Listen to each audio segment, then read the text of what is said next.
now people can hear us. I am so glad that soundbite's not out there. Thank you. You just missed the greatest 30 seconds of streaming you never heard. Welcome, ladies and gentlemen. I believe X-Ray's quote to start the show was, "It's too big." And you put it down his throat. Yeah, okay. And that's the second time I've heard that in the last 24 hours. So, yeah. Right after Keep the Change. Yeah. Oh my God. I'd like a ZJ, please. What's a ZJ? If you got to ask, you can't afford it, buddy. I love that movie. I just watched it. I freaking love Beer Fest so much. Welcome to the Nerdrotic Nooner. It's hump day. It's Wednesday. We're going in raw like we normally do. Chris has been going out every night, but he's remained healthy as well. I saw your breakfast. I saw your little fruity breakfast. That's what I have too. You're getting your steps in every day, getting very healthy. We're very proud of you, Chris. Thank you very much. Yeah. People are commenting like, "God, you lost a lot of weight." You know, when they see me in person, and I look at old videos, and I've You look more svelte for sure. Svelte. I'll take it. Well, you're walking. I just want to look good naked. That's all I care about. Yeah, he wants to get back into his Slave Leia costume. Right. He's trying to get back to Slave Leia costume weight. So I think he's done that. I think you kind of already. I think you should be Slave Leia for Halloween tomorrow. I don't have that costume anymore. No, but I do have Mr. Fantastic. You do? Yeah, maybe I'll do that. I have Captain America, dude. I got you beat. It's Halloween Eve. Halloween Eve. Halloween Eve. Hello, X-Ray girl. How are you? Hi, I'm good. I am tired from my workout, and because I'm in America, I guess I could dress as a voter, a Biden voter. No, you're gonna go vote with us later today. Why not? We'll see if it works. See if it works. I don't know. Maybe they ask for IDs here in Texas. Maybe they're like just bigots. Or garbage. They're garbage people. Sure. Okay. Come from a long line of white trash. I'm fine with that. Fuck them. Today is Star Wars is Dead Day, ladies and gentlemen. 12 years ago today, Star Wars died. Stop dead naming Star Wars. It's only Disney Star Wars. And we're 12 years in, and it's been the single greatest failure in the history of Hollywood. It's been the single greatest murdering of the golden goose, destroying the money printing machine, all the analogies. It's been 12 years. By the way, it's been 5, right, since we've had a Star Wars film, the cinematic franchise, in the theaters. The last Lucasfilm thing we had in the theaters was one of the biggest flops of all time, Indiana Jones and the Dial of Dysentery. We'll find out maybe someday how much money that film actually lost, but it was a fucking lot. We also are going to talk about Daredevil. A trailer had been leaked, which I saw, and then a teaser went out yesterday. I think last evening, and it looks pretty good. Looks pretty good. We also have more Hollywood shrinkage news, ladies and gentlemen. They are not in the pool. I seem to recall that a few of us here, a few of us bigots in our rooms were saying that, hey, if you go on strike after shutting down twice, after pissing off half the country, your industry's going to die. And it looks like their industry, as we know it, is going to die. It's going to be a different industry. It will remain. It will be around. There'll still be good movies. There'll still be theaters. But Hollywood, as you knew it prior to 2019, is dead. It's being outsourced. And we have a lot of... It can't be anecdotal anymore when we have like the 5th article written in 2 weeks, Chris. of like, oh my God, it's crisis. And they're like, these are terms that people would go, your video title's a little hyperbolic. Yes, you'd be right. But the thing is, we're using their language now. They're using the term apocalypse. They're using the term crisis. They're using the term panic. What else can we say? And it's all tied together. And Variety put out an article about superhero fatigue. They said burnout. I think that's probably a better, and that gets the whole conversation going. People say, some people say, a couple people in chat, say that I'm trying to push superhero fatigue. I'm not pushing it. It's not something I'm pushing. I think it's an interesting debate to have because both answers usually are right. Is it superhero fatigue or bad movie fatigue? And the answer is yes. The answer is yes. How you doing, Chris? I'm doing good. I'll just say on that real quick that I think the only superhero films that will perform are event films. Mm-hmm. Well, I think Deadpool and Wolverine, because we knew there were cameos, was an event. I mean, Wolverine in the costume was an event. Venom: The Last Dance was not an event. No. It was forgettable. It was, maybe the best you can say was Madam Web level of entertaining. But beyond that, it's a great popcorn bucket, not gonna lie. But if these movies are not resonating with the normies, because you don't have to see every one of these movies, just see the big event films. So I do think that the Avengers movies will do well, whatever they decide to do with that. I think the Fantastic Four might do well because it's new and very different. So that's fresh, and they've never made a great Fantastic Four movie up to now. A lot of false starts. So we'll see. I don't know. I think, again, you can't just throw out any superhero thing and have it gross $1 billion like an Aquaman, those days are done. And the real fear is you need these tentpole movies for people to go to the movies to see other movies. Yes. Because there are other really good films playing. And by the way, Godzilla -1, Godzilla Day is November 3rd, 70 years of Godzilla. Great trailers from the Toho YouTube channel. I've got a little Godzilla here. They're re-releasing it this weekend, both -1. I'm going. I have tickets for both. So attaboy. Cannot wait to see that. And it would bring people to the theater to see maybe this new Tom Hanks movie here, which I hear I've heard mixed. I've heard great. I've heard awful.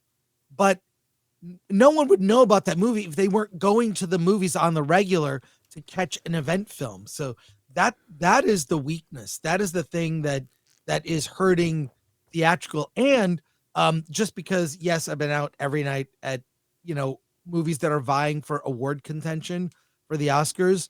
And I'll just say this, there is not one dominant movie where you can say, oh, that's the Oscar winner for that year, or that's the performance, or that's it. There was last year, Barbie and Oppenheimer. Yeah, those bubbled to the surface. There's not one movie where everyone says that's the Oscar contender. And one of the biggest ones, Anora, which I think is very good, is another one that has very graphic and lots of sex. Now, am I complaining? No, I'm not complaining. No. Bring back boobs. But I think if that gets a lot of Oscar noms, it's going to say to normies, is this the kind of movie that the Oscars, reveres? So the industry is a mess, and Shrinkage doesn't even begin to cut it. So, yay, voting. Yeah. Well, yes, you get what you vote for, Hollywood. So, we'll dive into that. I mean, what else can be said about it? I just put it in the title because I had nothing planned, and I have really no intention of discussing Star Wars any further than I think The Acolyte, which was a surprise to me, was the straw that broke the camel's back of all things. Now, for me personally, it was The Last Jedi. But for many others, they stuck on. That's fine. But I think at this point, it is now apathy.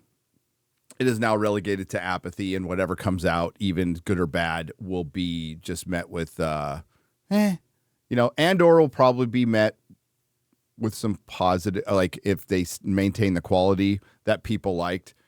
But I'm at the point where I don't care. There's nothing I care about Andor or anything to even like, maybe if I'm like sick or something and there's nothing else on, I might try to watch it again and probably fall asleep like I did last time. But a lot of people liked it. But this is the apathy part, which is the fatigue part. And it's a matter of time. Nothing lasts forever. Like, even if these things were going well, they have a time. And this is why, Walt Disney, good old Walt Disney, used to vault his shit. Yeah. One of the smartest things you could do. He vaulted his stuff and re-released it every I think it was 7 years. I can't remember now. And it was an event when it was re-released. And it would do well in the theaters, and it would be in the zeitgeist, and because you missed it. And also, they're re-releasing something that's guaranteed. It's also a generation later, and parents are taking their kids. It was a really smart move. It was playing the long game, which is something Hollywood can no longer do because they play the next quarter game. But what we've said over and over again, and the more shit that you come out with Star Wars, the more damage it does to your brand, and the less likely, even if you vault it, it will come back. It becomes a lot less likely. And it just kind of falls into obscurity. Star Wars was such a horrible deal for Disney, ultimately. People go, what are you talking about? They made a bunch of money up front. Yeah, but they didn't think about it at all when they bought it. And they didn't think, and they just, basically what Bob Iger saw was the same thing he saw with Marvel. Oh, it's an IP with characters and stuff. And it's like, no, it's not.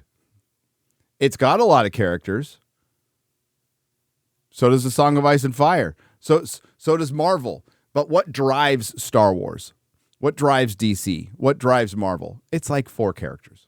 4 or 5 characters drive the market. So if we look at the bigger picture, Hollywood tentpole movies, that's what drives the market. That's what keeps the engine running. It needs a Barbenheimer every fucking year. It needs 4 of them. And it needs a big superhero hit. It needs a big hit. You know what? A lot of the big hits haven't been superhero movies. So if you see what drives the market in intellectual property, Star Wars, it's Han, Luke, and Leia. Fucking Marvel, Disney still doesn't have control of its biggest character, Spider-Man, which is a huge problem, which makes the purchase of Marvel even kind of dumber. But there you go. They have X-Men now. They don't know what to do with them. And DC, it's Batman, Superman, and everybody else. People could throw in Wonder Woman, but I'll say it's Batman and Superman and everybody else. That's pretty much what DC is. And if you can't get those right, then nothing else is going to work. And you can't abandon them either. It's a pretty simple answer with Marvel. It's you abandon the characters people gave a shit about, and you try to replace them with identity politics, basically, which you're still doing, by the way. We're discussing Wonder Man. He don't look like Wonder Man from the comics, okay? Let's just say that. Yeah. But yeah. So, but with Star Wars, I'll just say 2 things. One, on merch. They've made a lot of money with merch. So, that's been reported. What kind of merch? Is it merch from the new characters Disney created with the sequels? Or is it legacy characters like Darth Vader, R2-D2, C-3PO, Han, Luke, and Leia? I'm going to guess it's the legacy characters that comprise the bulk of merch sales for Disney.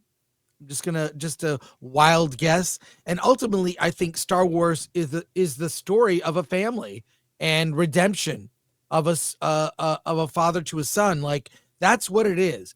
And when you go beyond that, there's not a deep bench of other stories. All due respect to people that love the EU and Darth Revan and all that other stuff. Like, that's great, but it's not the core of Star Wars for normies, which is this family story. And when you venture beyond the Skywalker family, I don't know how much I care. And having ended the sequels on the granddaughter of the main villain living and everyone else dead, and no legacy to go forward, no son or daughter of Han Solo or Skywalker progeny. There's nothing. No. They purposely, I think they underestimated with their like weird, crazy, like we're going to destroy the legacy, make something new. Books will be written about how bad they bungled this. It is a blueprint for destroying a franchise. Literally a blueprint. If you did this, you could not make it any worse than you have. And, all the stuff they have upcoming, is anyone, even Andor season 2, I thought season 1, that was it. Should have been just one season, one and done, but whatever. I mean, it's Les Miserables. That's what that is. It's the French Revolution, but with the rebels. Even the way it's the way it's shot and go watch the movie Les Miserables and then look at Andor. That's what they modeled it after. So I don't know that I need another season of that, but what they've got coming, I mean, Goof Troop. Wait, no, what's the name of that show? Skeleton Crew? Yeah, I said Goof Troop. Yeah, I said same thing. It's Goof Troop. Yeah. Skeleton Crew, like whatever. I don't think it's gonna hurt the brand. It's just gonna be like whenever they do like a thing that's for kids, I always by default ignore it. So I don't care about it. It's like the Ewok Adventures. It's like, right. Give the kids something. It's fine. It's fine. It's fine. It's not gonna have repercussions across the universe like the Acolyte did. But Star Wars does not have a deep bench of characters that have their own stories and worlds. And we've seen with Marvel, you have to give them, they do have a deep bench of characters that, you've got cosmic, you've got mystical and magic, you've got mutants. They've not only created a world, like different, various separate worlds unto themselves. Can you imagine if they did an X-Men where they had comic accurate costumes? I mean, they've done Wolverine. I'd love to see. Yeah, Cyclops. I can. Yes, I know. I can also. I can imagine it very well. Take the X-Men 97 cartoon versions, just make them live action. That's all you have to do. And then do mutants and do X-Men or do all of that. You can do that. So, I don't know. They're trying to I don't know how they're going to land this plane with tying up loose ends from phases 4 and 5. What is it? Phase 5. The end of that is Thunderbolts. Phase 5 ends and Fantastic Four is the beginning of phase 6. Are they doing phases now? I don't know if they are. Like you and I were in the room, Hall H, and they did not announce phases. No phases. There was no roadmap of where we're going. No, it's because they're rewriting everything. They're redoing absolutely everything. And you're right. Like Marvel can be fixed. I think so. Marvel can be fixed. It's whether they're willing to do it. Right now, they have a stopgap. So, what you have with Marvel is an aging team. I'm going to do it like Jeremy says, everything's a sports analogy. I don't agree with that, but I will, in this case, aging football team, but you still got players that got a couple years left. You're just one good quarterback away. You're like the Broncos getting Peyton Manning, right? Right. Who's not at his peak, but still can play and is, and knows how to win. So you bring back a Peyton Manning in his 40s or whatever. That's what Robert Downey Jr. is. And you might eke out a Super Bowl, but after that, you're in rebuilding mode, period. And that's what this is. It's, you got an aging quarterback who still has a little gas in his tank coming back, and it'll probably be a big hit. But after that, it's rebuilding mode. Yeah. And it's very easy to rebuild at this point. I don't... It sounds like they want to do it through the Fantastic Four, which I guess would make sense. The problem is, like, Pedro's old. I mean, we've always imagined, like, Reed a little older because he's got the little salt and pepper in his hair. But I always kind of saw that as a premature gray, late 30s, we'll say. Pedro's the weakest link in that movie, like, by far. Like, Pedro playing Reed is terrible. Everybody else I'm fine with. Even with Galactus. We heard some Galactus stuff, Chris, that might be kind of cool. Do you want to say it? Yeah. Because I know it's yeah. Yeah, so somebody has seen Galactus. It's a costume, right?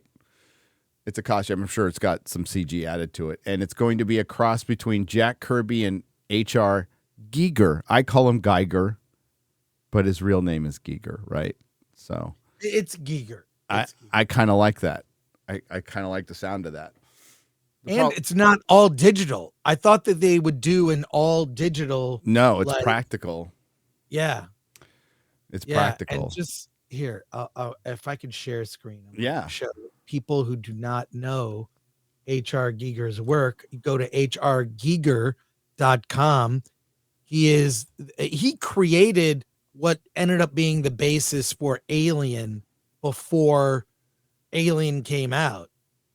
And was just, I mean, he was so influential, you know, and the idea of merging that with a cosmic Jack Kirby design is pretty effing cool. Yep. So I'm all about it. I've got like books of Giger art that is amazing. So there's even a museum. There's bars in Europe. There are several H.R. Giger designed bars where you see the pictures. It looks incredible. So he's very influential, was so different from everything. So that gives you like this a little taste. Whatever. He's you know, go to the website. Go to the website, check it out. Go to the website, check it out. Yeah, the bars are really cool. So I bet. I've seen those. Yeah. I bet. But like if we want to pull up that article, X-Ray Girl. Yeah. X-Ray Girl who looks like you're filming a hostage video. She's in my son's room. Yeah. Oh my gosh. We can't see your face. We're going to turn that room into that's going to be kind of the alternate studio. So it's going to be Forbidden Frontier Studio. A Hollywood article? The superhero. No, hang on. Superhero. Oh, sorry. Tiny screen. My little eyes. She said it. Not me. Burnout. I have the article. You have okay, there it is right there. That's it. Yes. That's it. It's interesting. So there's a bunch of articles that have come out. I'm going to do a video on it. That are all drawing from the same thing. And they are connected. So the superhero burnout, the superhero fatigue that Hollywood is feeling, not saying the audience is feeling it. I'm saying that Hollywood is feeling of their own creation is part of a much bigger problem. It's part of this Hollywood shrinkage. As a matter of fact, Forbes wrote a longer article.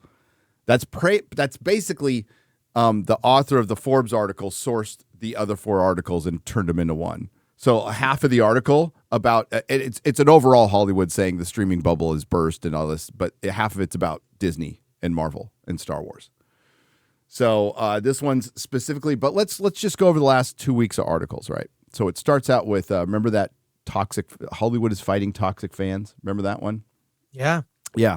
So it's how Hollywood fights toxic fans, and then it's followed by Hollywood is now at historic lows for shooting, including reality. Hollywood is turning into a graveyard. These are all from Deadline, from Variety, these are all owned by the same company.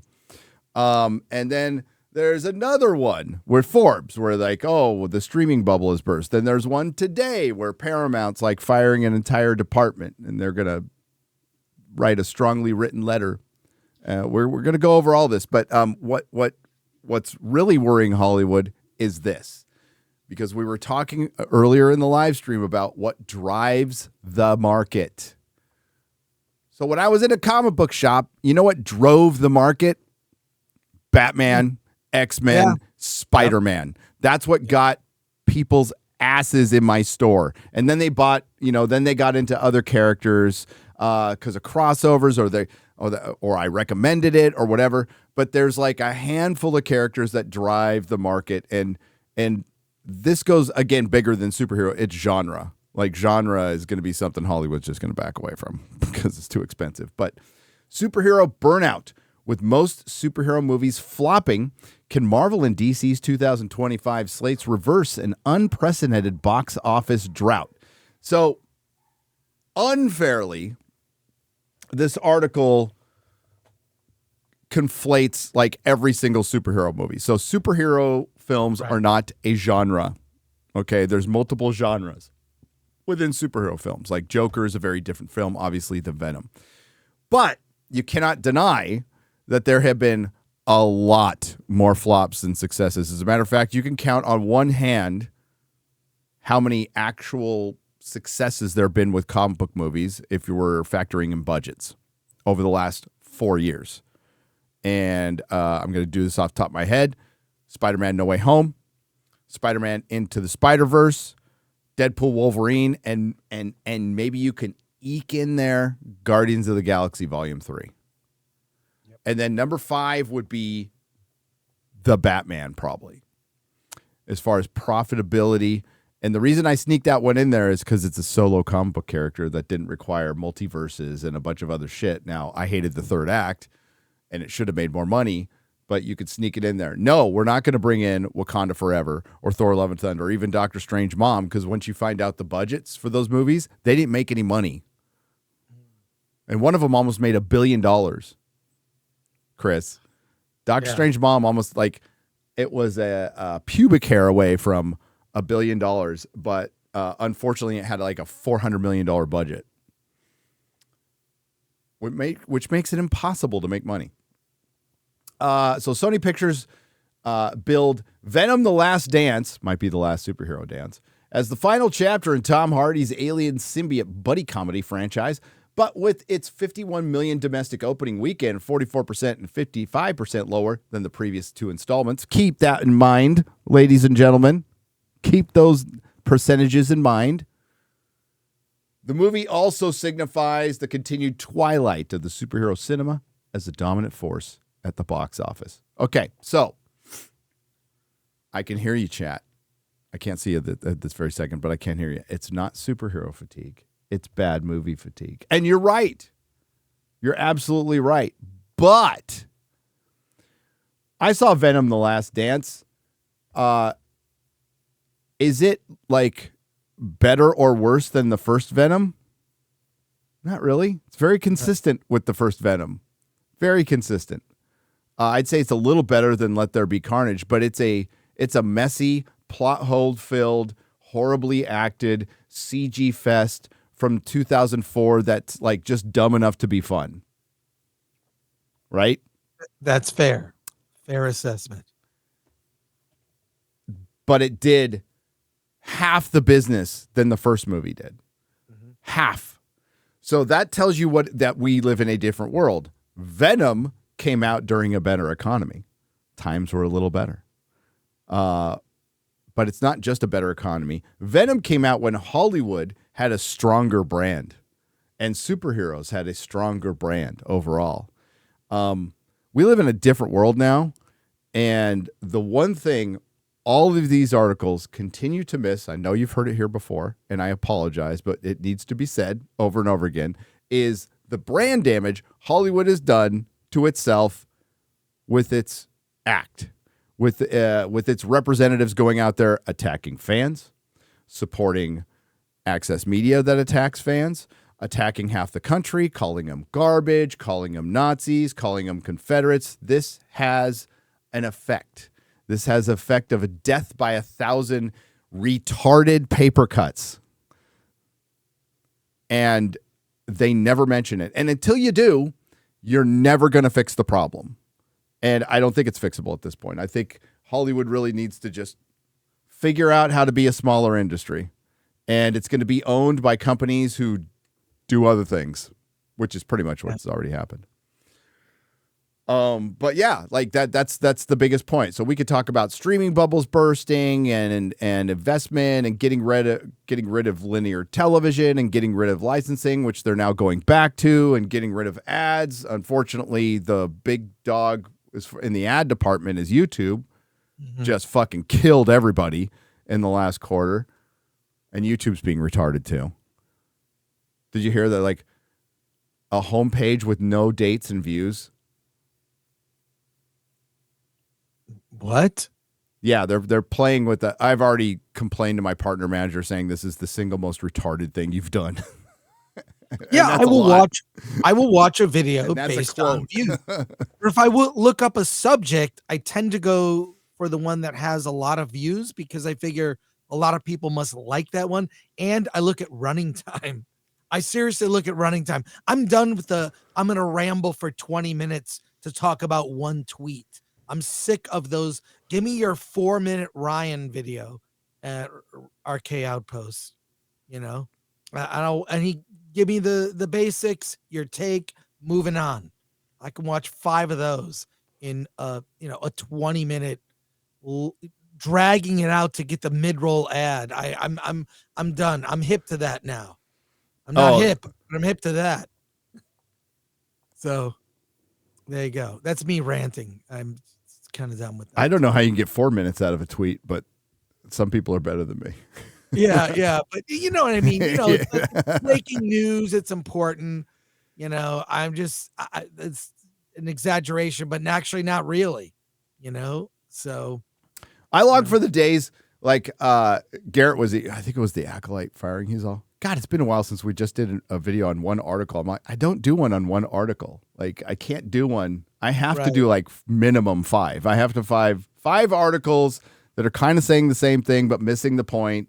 Yeah, maybe I'm a little long-winded. It's all good. It's okay. Yeah. Helps for streaming. Yeah, for sure. I wish my dad was alive to see this. Like because I used to bug the shit out of him when I was a little kid. He'd be reading the newspaper, trying to tune out his family after a hard day's work. I'm all, Dad. I was that kid. Did you hear about this, Dad? Did you hear about this, Dad? Did you hear about this? That's great. Superhero movies used to be an indispensable revenue driver from the film industry in 2018, 2019. That was a different time, wasn't it? I think there was a different president and there was a different economy. The average global gross for superhero fare was more than $1 billion. This year, it's half that. Even with the record-breaking success of Deadpool and Wolverine, in fact, the Ryan Reynolds-Hugh Jackman vehicle is the only comic book movie that could qualify as a hit since Spider-Man Across the Spider-Verse debuted in June 2023. Since then, the genre has suffered an extraordinary box office drought. Film after film, from Flash to the Marvels to Madame Web, opened to at best a shrug and at worst outright rejection. Joker Folie à Deux, the secretly genius film, Quentin Tarantino liked it though, is on track to earn the ignominious distinction of making less than the entire box office run than its predecessor's $248.4 million global opening weekend. It's not going to equal the opening weekend, Chris. Wow. Yeah. Sequels used to be a surefire thing that they would gross a certain amount. There was a calculation for, we made this movie, it made this. If we make the second movie, but for less money, we'll make X. All those formulas are gone. Yeah. All gone. Well, they're gone because it's expensive to do business in Hollywood now. And it's expensive to do business because there's a lot of redundancy. And why is there a lot of redundancy? Because the unions have, and the producers struck dumb deals that created all these jobs that they don't need, that they just don't need. And you're hearing story after story of like, I'm living in my car and like, listen, I understand, wanting to live a dream. But if you have to live in your car, that's not the dream. Like, find another job and then work on the side and continue on your dream by all means. But like, make sure you have shelter and food and other skills, because nothing lasts forever. Absolutely nothing. Between 2015 and 2019, 25 out of the 30 superhero titles. Remember the days when we'd just be happy to see was it Rex Smith as Daredevil in the trial of the Incredible Hulk, and it was just some stupid special, and we'd all like, yeah, it's Thor and Hulk, and Thor and Hulk, and I remember that in the that was the Hulk show with Bill Bixby. Yeah. I love that show. The music for that show will give you chills. The death of the Incredible Hulk. He died. Ah. It's so sad. And Lou Ferrigno, I mean, it's quaint looking at it now. It's quaint and kind of whatever. But as a kid, it was when rad. I watched that, dude, it was appointment TV. Didn't miss it. And then the Spider-Man show. Remember that? I freaking loved the Spider-Man show. I loved it too. And climbing them on the side of the building. I was just best theme song, man. Best 70s theme song. So good. But now there's like 30 superhero movies, and you're like, did I even watch them all? You know, and I'm into this shit. So 30 superhero titles, 83%, took in more 500 million, more than 500 million worldwide, some considerably so. After the pandemic, the dynamic has been flipped on its head since 2022. 10 of the 17 superhero titles, 59%, have made less than $500 million globally, some considerably so. The reasons for the drop... What was that? Go on. Why to repeat that phrase? That's, if I was an editor, I would not allow you to. It doesn't make sense. Trying to make to be honest with you, but I'm sorry to interrupt you, Gary. No, you dude, interrupt whenever you want. It's fine. The reasons for the drop in box office performance vary from film to film. DC's output was hampered by Scandal and the knowledge that the franchise would be rebooting under new leadership. Marvel had oversaturated the market with its D+ shows. See, they're oversimplifying it. Now, there are different reasons Disney, Sony, and Marvel have failed, respectively. But DC and Sony have failed in the old-fashioned way, basically. Poor planning, shitty producers, shitty writing, mostly bad movies. Marvel committed Mary suicide. Yeah. That Marvel didn't die. It wasn't killed. It committed Mary suicide. Now, it can still turn things around, but as it stands right now, even with Deadpool and Wolverine, there's not all this goodwill, as we'll get into later in this article. Shows, D+ shows, and was already in the process of dialing back. I don't know about that. Sony was trying to build a universe of live-action Spider-Man characters without Spider-Man. The overall impact, however, has been an unmistakable depreciation of the genre's commercial might. And that's true. Every time the superhero is a brand, there are people out there who still don't know the difference between DC and Marvel. They don't know that Sony is not an official Marvel. That's most people. And so they're purposely confusing, and then they're just putting out a bunch of shit. And they've just put out shit movie after shit TV show after shit movie, and the reason being is the way they're selecting their talent. They're selecting their talent not based on talent anymore, and it shows.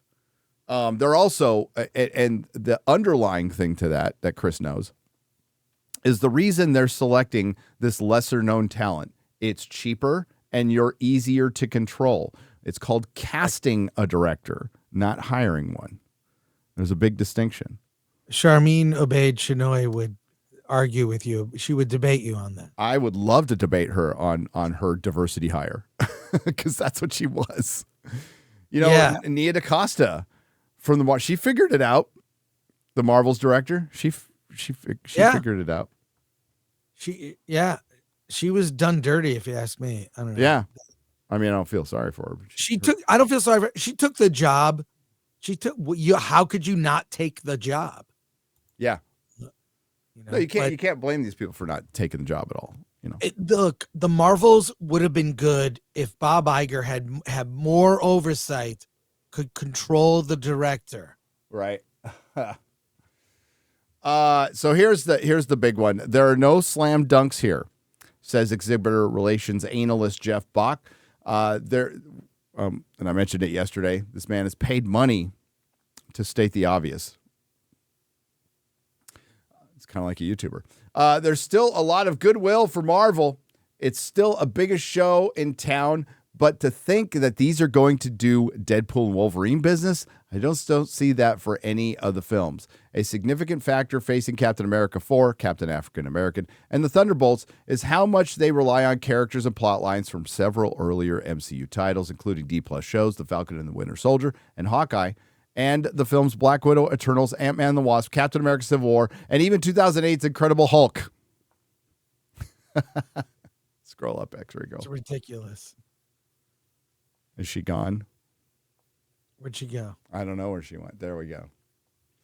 The Fantastic Four, by contrast, is set in an alternate timeline, showing the film to mark a fresh way forward that insiders say has energized the studio. Is it fresh to bring back Robert Downey Jr. as Dr. Doom? I think it's a big announcement. It's not. I wouldn't call it fresh. Yeah. I would call it a couple of days before expiration. Its characters could scarcely be more important to Marvel Comics universe. They're called Marvel's first family for a reason. Yeah, and what did they do? They dragged their feet on making one. They lost a couple of directors, and they fucking hired Pedro Pascal as their lead. There's nothing inspiring about that. They're called Marvel's first family for a reason, but two separate attempts at 20th Century Fox in the 2000s, 2010s to make them into marquee stars never caught fire. Like Human Torch. Marvel Studios can't afford for that to happen again. Robert Downey Jr. is already set to return as the team's arch nemesis, Dr. Doom, for 2026 Avengers Doomsday. And that film in 2027's Avengers Secret War will be directed by Joe and Anthony Russo. Keep in mind that Robert Downey Jr. will not be Dr. Doom in the Fantastic Four movie, except for a stinger at the end. His presence will be felt, but he will not be in the movie till the very end. It will be directed by Joe and Anthony Russo, who helmed the last two Avengers movies, blah, blah, blah. So they're going back to this. You can take the article down.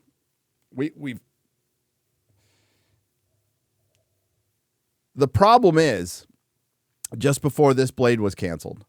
And if the superhero genre was healthy, you could do a rated R Blade film of Blade hunting vampires. But apparently this is something that they can't do, even with a pretty big star attached to it.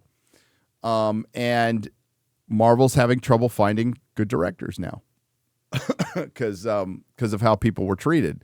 Even those diversity hires that they brought in, the casting, were treated like shit and walked away, and most of them didn't come back. Yeah. Remember the writer for WandaVision bolted. WandaVision.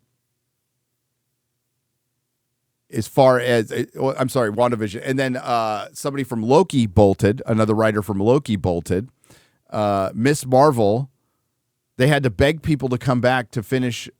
I forgot her name. Basha K. Ali wrote stories, wrote one draft and fucked off, and they had to get the directors to come back. And one of them was Charmin Obaid-Chinoy, to come back and punch up scripts.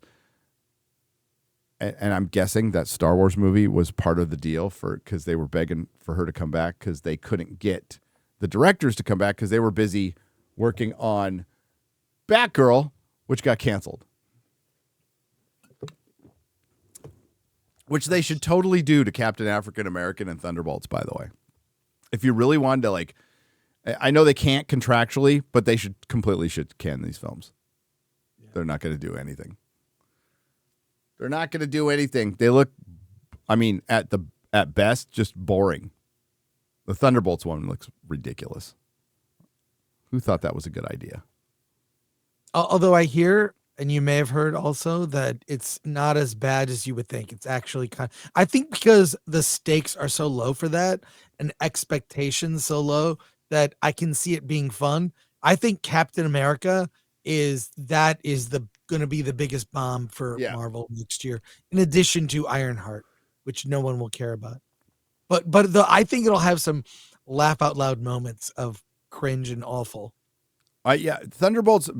Bringing back the Task Mistress, the single dumbest thing Marvel has fucking done in a movie, I don't see the logic behind that at all. Yeah. So stupid. It is so dumb. But I mean, could there be a future for it depends. I mean, the Penguin's out right now. It's pretty fucking good. But that in itself creates another problem for DC. It's like, oh, you got a hit and it's completely outside of your universe again. What do? Do you continue with Matt Reeves' Batman and have a Batman and James Gunn? That's not going to happen. There's no way that's going to happen. They're not going to have two Batmans on screen at the same time. They're just not. But like, yeah, when you sneak into a hit, like, what do you do at that point? Well, you focus on that, but that creates another problem, which I would rather see a Batman show. Because Daredevil, the greatest live action thing Marvel has ever fucking done, that's exactly how you should have done a Batman show. Yes. And it would run for 10 seasons, maybe more. And it would be the biggest hit in the world. And it kind of boggles the mind that Daredevil was canceled. It was canceled. Everybody fucking loved it.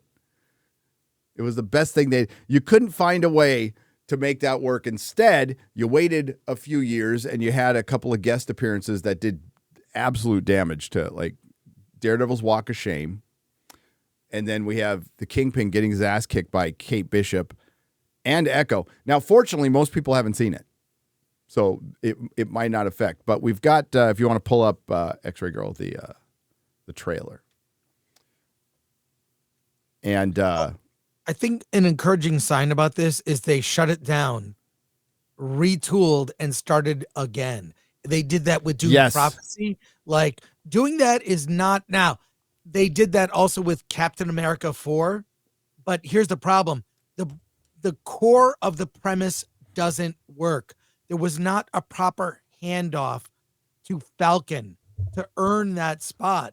There wasn't, I'm not going to say a DEI hire, others can say that, but there needed to be a proper origin or even a logic. Did he take super serum? So he's not Captain America. He's a guy with tech. That's not a superhero. What is his journey? You know, Cap was a hero before he took the serum. You know, I could do this all day in an alley, getting the shit kicked out of him. You know, that's the heart of a hero, jumping on the grenade. I mean, you know, like, he was the heart of a hero who got the serum and used his power for good. What is Sam Wilson's arc? Why am I invested? The point is, I'm not. So while you can stop these other shows and retool, probably fix Daredevil, I think Doom Prophecy will surprise us. There'll be other things, you know, that I think have emerged that where the stoppage actually is a good thing. Famously, Game of Thrones, there was a pilot that was thrown out and they redid the whole thing. Those are moves by people that know what they're doing. Captain America 4, I don't think is fixable because the core of the character of Sam Wilson was not put into that position, you know, in a way that I think you almost have to have Steve Rogers in this movie to do a handoff and have some origin of Sam. Otherwise, this is a TV show. It's a TV level story. Sorry to interrupt while you're queuing up this video. No, that's great.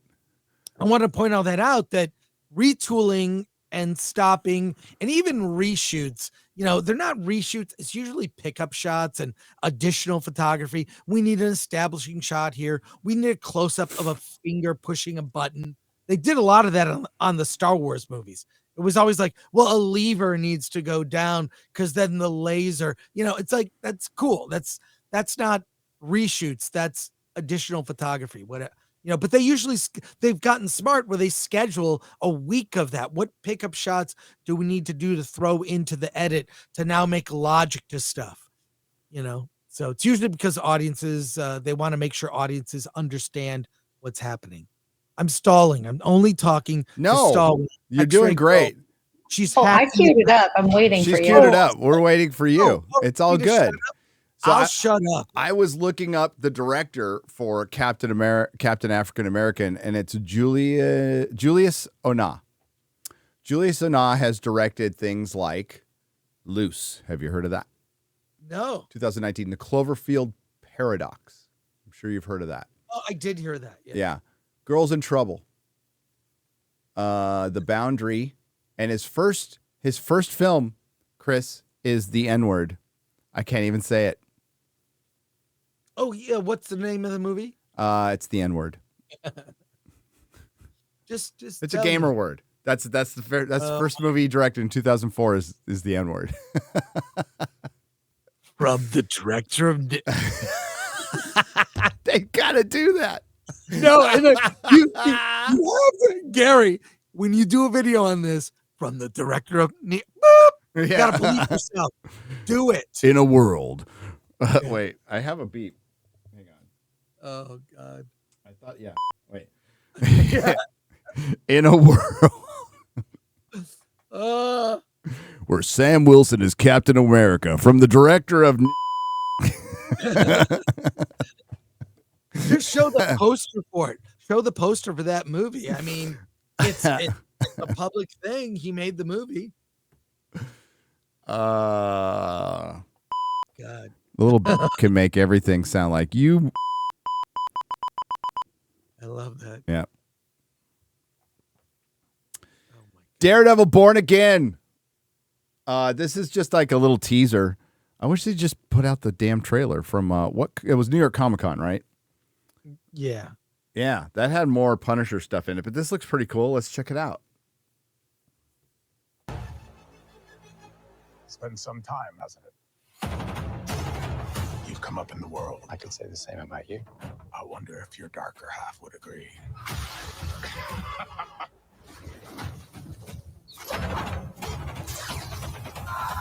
Exactly what kind of a lawyer are you? A really good one. I'm glad he's wearing his costume again. I'm glad they're going to go gritty with this. It's very sad because Kingpin was their best villain. Absolutely their best villain that they fucked up. And so don't watch the end of Hawkeye. Do not watch Echo. Do not watch Echo. And do not watch She-Hulk, and you're fine. You should probably go into this going, whoa, whatever. Yeah, Vincent D'Onofrio as Kingpin is fucking goated. That's why it was so sad. Don't forget, at the end of Echo, the Kingpin rounded up a posse to murder an entire reservation of Indians and almost did it. And he was defeated because Echo, because her powers change, can draw back on. She becomes like the Native American Ultron, and makes Kingpin cry. That came out this year, by the way. Very early on in the year, but it came out this year. My God, I forgot about. But yeah, she reconnected Kingpin to the trauma of his past, and he cried. Now a bunch of people got murdered. He's going to get away with it. Now he's going to run for mayor. And my only concern, Chris, and I know they've done this in the comics. I know they already did it in the comics. I know. But can Hollywood resist making Kingpin a Trump allegory? Can they resist? No. It'll be a Trump, because he's running for mayor. And this confirms everything I heard. I did a little video on some things I'd heard about this. And they have this meeting in a diner that is right out of Heat with Al Pacino and Robert De Niro. So that scene, you saw them sitting together at the diner. You compare that screenshot with De Niro, Pacino from Heat. They're meeting in a diner. They kind of like, they're sussing each other out. He runs for mayor. I did hear, the other thing I heard was it's very violent. Hard R. That Kingpin at one point takes a guy's head and rips it apart like a melon. See, yes, that's what we need. But we also need good storytelling along with that. I mean, we're not, there's Stephen DeKnight and Drew Goddard were involved in the Buffy connections, by the way. Buffy and Angel connections were involved in the first series, and they're not in this one. So, we'll see if the writing holds up. But yeah, so they're doing like a Heat scene where many people said at that time. I can't tell you if it's happened since, and I don't care. But that De Niro and Pacino were in a scene together. It's the first time they were in a scene together. But people say technically, no, they weren't in a scene together because they weren't together in a shot. Oh, that's interesting. Yeah, but at the time, it might have changed since then. I haven't been keeping up with their filmography that much in the last few years, but that was the first time they were in a scene together. And apparently, that's the only time Daredevil and Kingpin are in a scene together in the entire series. Chris. Huh. Yeah, they don't. That's the only time they really interact because there's other villains, and they're putting a lot into this. So I hope it's good. I fucking love Daredevil. I want this to be great. Comes out March 5th. There's a longer trailer out there that was leaked that I highly recommend you watch because it's pretty good. The trailer is good, but Chris is right. They had how many episodes? They had episodes filmed and they scrapped them and reshot everything. Went back to the drawing board, brought back Foggy and Karen Page, who were not in. They were dead. Chris, they were dead in the first version, which was like people were like, what the fuck? No, and Foggy and Karen Page are great characters, great characters in Daredevil. I'm going to do a full review of that soon. I hear. OG. I don't know if I should. This is a big spoiler. If I told you, you might already know. You're going to put it in the private chat. I'll put it in private chat. Yeah, and then I'll just blab it. I can talk to the chat. Yeah. So, did you hear that? Yeah. Like right in the beginning. No. Oh, Yeah. I would hate that. no. I'm just telling you what I heard. I have nothing to do with that. You can check with your source. I'll check. Yeah, I don't want to put that spoiler out there. I hate that. Yes, please don't. I fucking hate that. Yeah, I don't like it either. I would hate it. Yeah. Absolutely hate it. We'll find out March. Yeah. We'll find out in March. But the trailer looks all right. I like Charlie Cox. He's freaking great Daredevil. He's a great Matt Murdock. Vincent D'Onofrio is a great Kingpin when he has good writing. Well, we'll see what they do with Bullseye. Wasn't crazy about that costume that they showed, but we'll see if that gets improved. But it might be something to look forward to. Now, I hear that their slate is out. Marvel for 2025 has announced a slate. And what would that slate be? Hang on, let me see if I can. Well, find it's that. all the things we've talked about, but they're giving general dates for them. So, and Ironheart has been slated for a release. So, 3 hours ago. Yeah, this is relatively recent. Yeah. So, I don't know. If you want to, can you share screen or no? Yeah. Do you want to drop the link? I'll share it. X-ray girl, she's hacking the Pentagon. She's that wouldn't be that hard these days. Right. Yeah. But yeah, I'm told that, I forgot what they were, but yeah, we should look at it and see how that, this is a transition year for Marvel. We're going to get some really bad stuff and some encouraging things. I'm not going to say great. Oh, no, we got a date for Ironheart. Yes, we do. There we go. Have you popped that into the chat, or do you want me to do it? Here, I got it. Now, by the way, I don't remember. Is Ironheart dropping all in one day, or is it week to week? I don't know. I got to look at this article. Does it say in this article? It's all, but this is Marvel 2025. So what's weird is, it's okay. It's specific now. Here we go. Marvel Studios has officially revealed its full TV programming slate for 2025 and a new Sizzle Reel released on Wednesday. The reel was attached to Agatha All Along episode. Oh, shit, that's right. That ends today, doesn't it? Yeah. Is it? And there's 2 episodes tonight. No one cares. No one cares. No one Gary, cares. even the Disparu's videos of Agatha, no one's watching those. And that usually gets better ratings than Agatha. So Yeah, Shut up. hopefully Shut up I'll to find Disparu. time to watch it before FNT, or maybe I won't. You never know. Yeah. No one cares. It's apathy. And it includes first looks at Daredevil Born Again, Ironheart. Wow. Why did that just snap on me? Okay. Ironheart, Born Again, Ironheart, Wonder Man, Your Friendly Neighborhood Spider-Man, Eyes of Wakanda, What If, and Marvel Zombies. So scroll down, we have the slate. Here's the slate. There it is right there.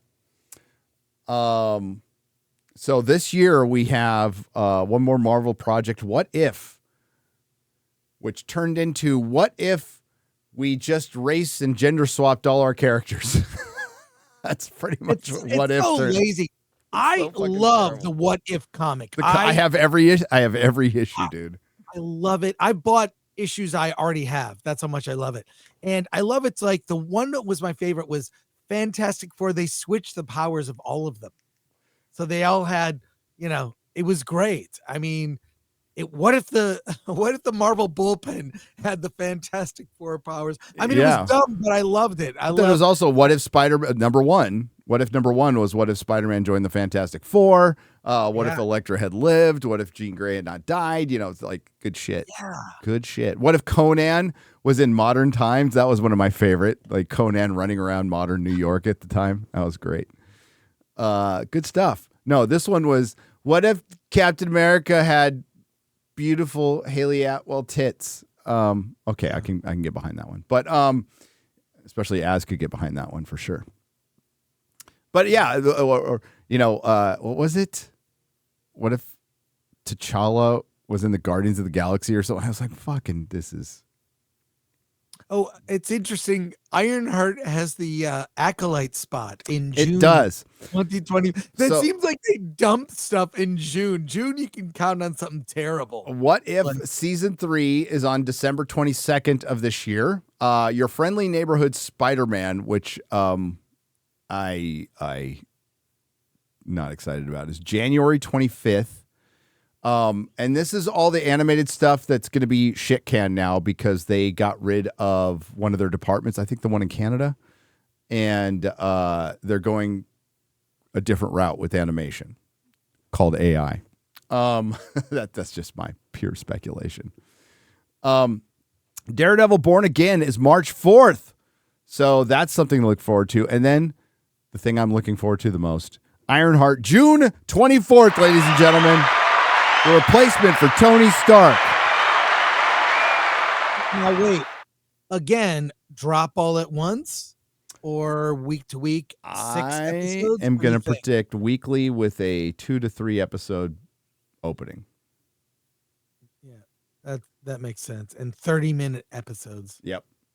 Eyes of Wakanda, August 6th. That's animated as well, right? Pretty sure that's animated. I don't care that much, but Marvel Zombies animated, October 25th, and Wonder Man, December 2025. Wonder Man, people are going, who the hell's Wonder Man? He was an Avenger. Used to be a movie star. He's also a white guy, but not in the show. Yay. Yeah. On top of the new shows, The Reel announced that Deadpool and Wolverine will be arriving on the platform on November 12th. So there's 6 new shows in a single year, 3 live action, 3 live action? So the 3 live, okay, so it's Daredevil, Ironheart, and Wonder Man. Okay. 3 live action, 3 animated, so it's pretty packed and balanced. Yeah, so much for dialing it back. I mean, this stuff was all already, the train had left, so these were not going to get canceled. So, they're just, 3, how many movies are coming out next year? When does Fantastic Four come out? I thought it was 2026. July. It's July. Of next year? Yeah, and it's around the same time as Superman. Have they wrapped filming on Fantastic? They're still filming Fantastic Four right now. Yeah, but they're done with the effects, and it's Okay. just fill in the live action. They've got it down to a science. Seriously, they've been making the FF movie for a long time, just not the parts where there are people in it. I'm serious. Yeah, they've got it down to a science, Chris. It's worked so well for them over the Well, last few years.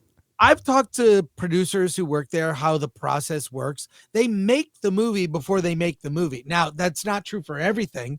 They have to, like, here's an action sequence. Just make it, drawn, storyboarded, animatic, previs, all that. They make the effect scene before the script is done. Yeah. They're like, there's this action scene, this, whatever. I mean, you can do too much of that. And I think that James Gunn, he's declared in a way that seems like a dig towards Marvel. We're not going to shoot a movie until the script is done. Like, because he probably got sick of, seeing Marvel do that and having to come in and because he famously would read scripts and give notes for things. Mm-hmm. Even gave notes on Joker 2, which, got ignored. Got ignored. Yes. But look, he's been very, he's seen the process work and not work and has learned from it. I don't know if that is going to be great for what we'll see with DC. Everything I've seen so far from Superman I'm kind of excited. It's a DC Universe movie starring Superman. Right? Like, yep. Crisis on Infinite Should be Earth. just Superman, but that's me. All right. So it's pretty packed and balanced. I don't know about balanced. It's almost on par with 2021 with 4 live action shows as part of Phase 4. And how did that work out for them? Right. How did that work out for them? The Eternals. Sorry, I'm getting a snack. Excuse me. I need to eat once in a while. Yeah. I need more coffee. Yeah. Dude.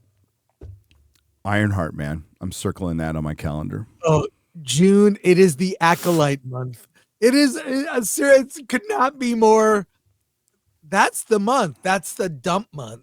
Yep. Is June.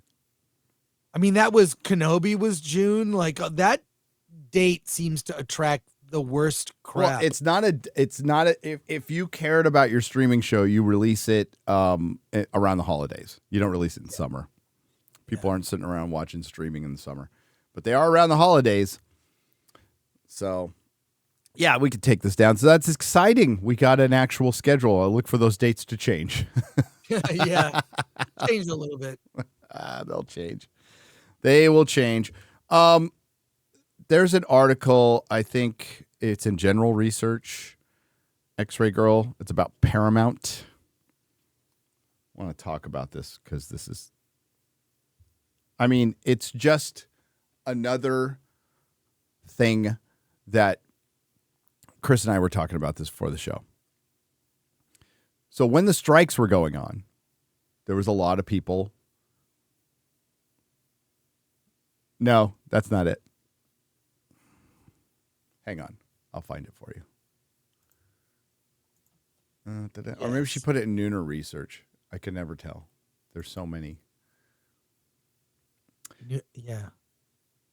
Yeah. It's somehow getting through all of our tabs. Yes, that's it. That's it. Okay, perfect. Paramount post-production staffers facing layoffs claim top brass is union busting. So there were a few of us during this when the strike was ramping up and during the strike going, this is probably a really stupid thing to do. I understand your union collectivism and for the workers and power to the people, and I get it. But there's also got to be reality. And you got to look around going, our industry just stopped for the first time in its history. And we're just getting things ramped up. And we're going to stop it again within 3.5 years. We're going to stop an industry twice that had never been stopped ever for a super long period of time, or at least since the 60s. We'll say since the 60s. There was a big strike then. But to do it back to back, probably not a good idea. Plus, there's the factor of Hollywood attrition that you were experiencing before that. Plus, there was a highly volatile, what the fuck? Volatile political season.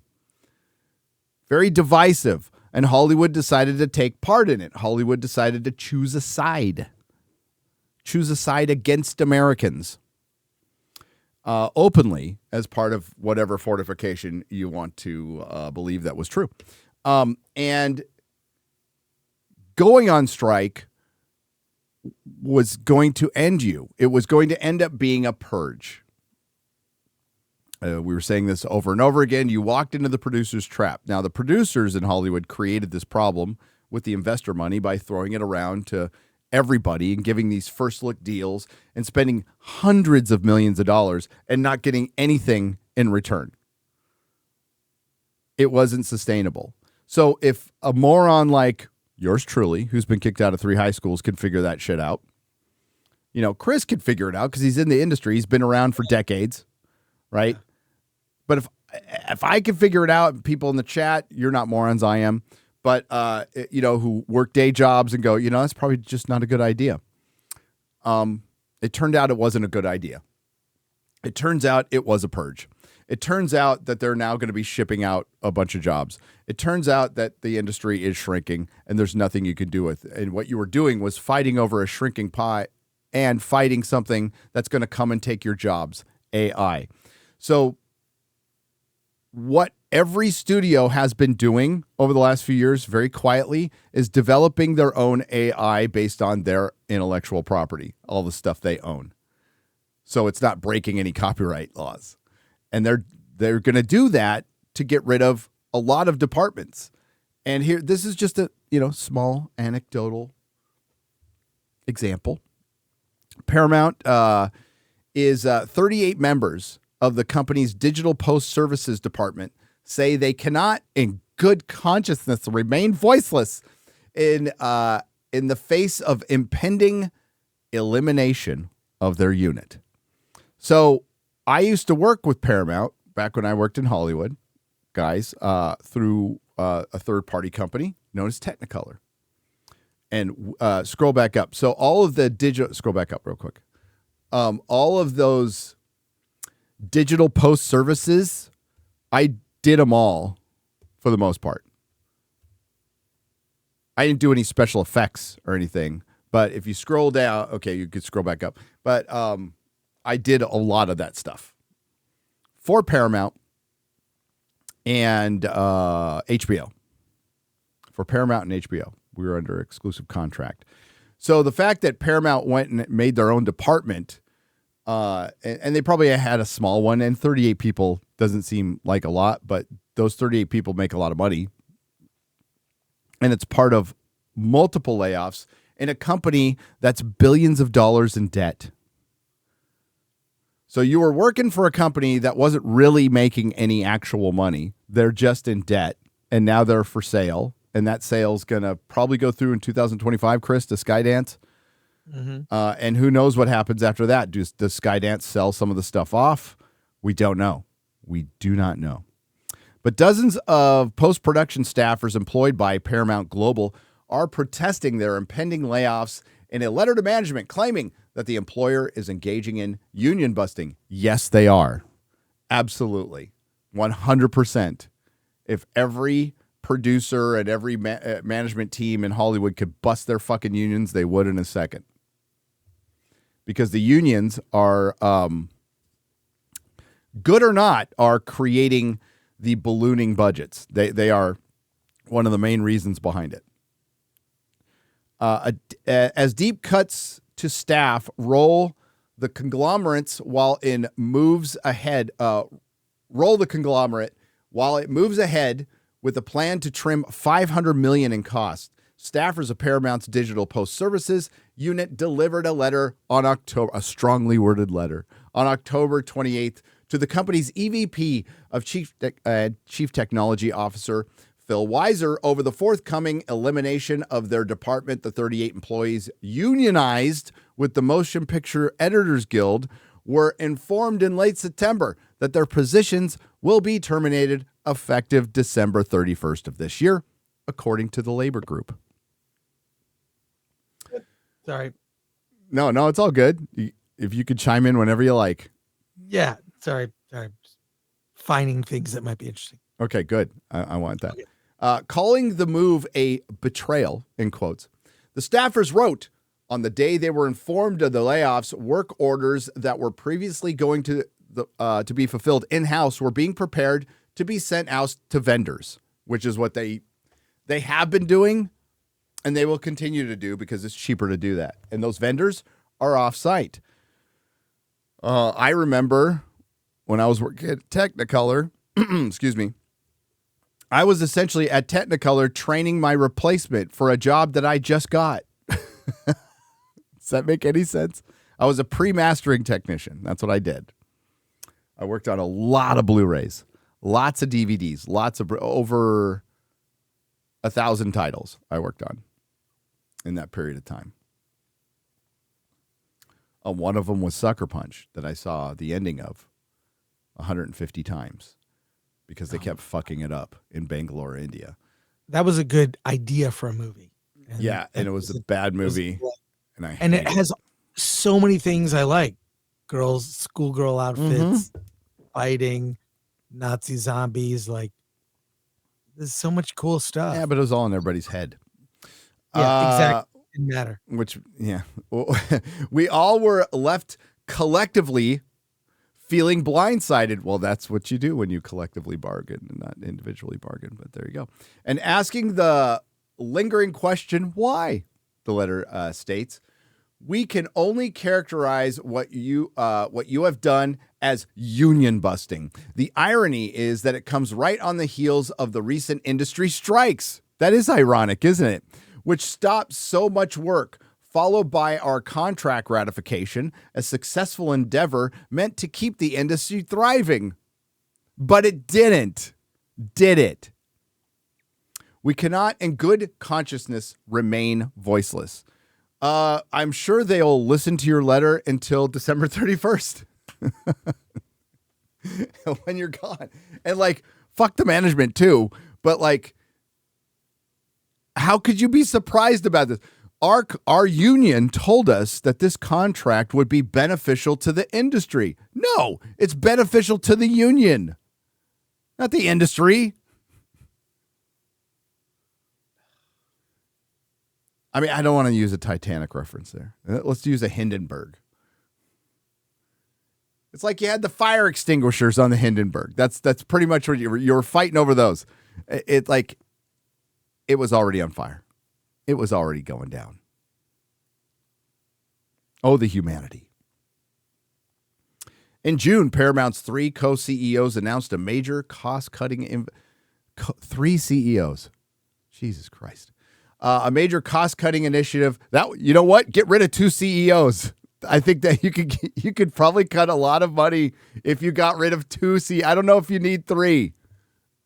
That would take place over the course of the rest of the year in response to declining profits. You know what? Fire Alex Kurtzman and stop making Star Trek. That would save you so much fucking money.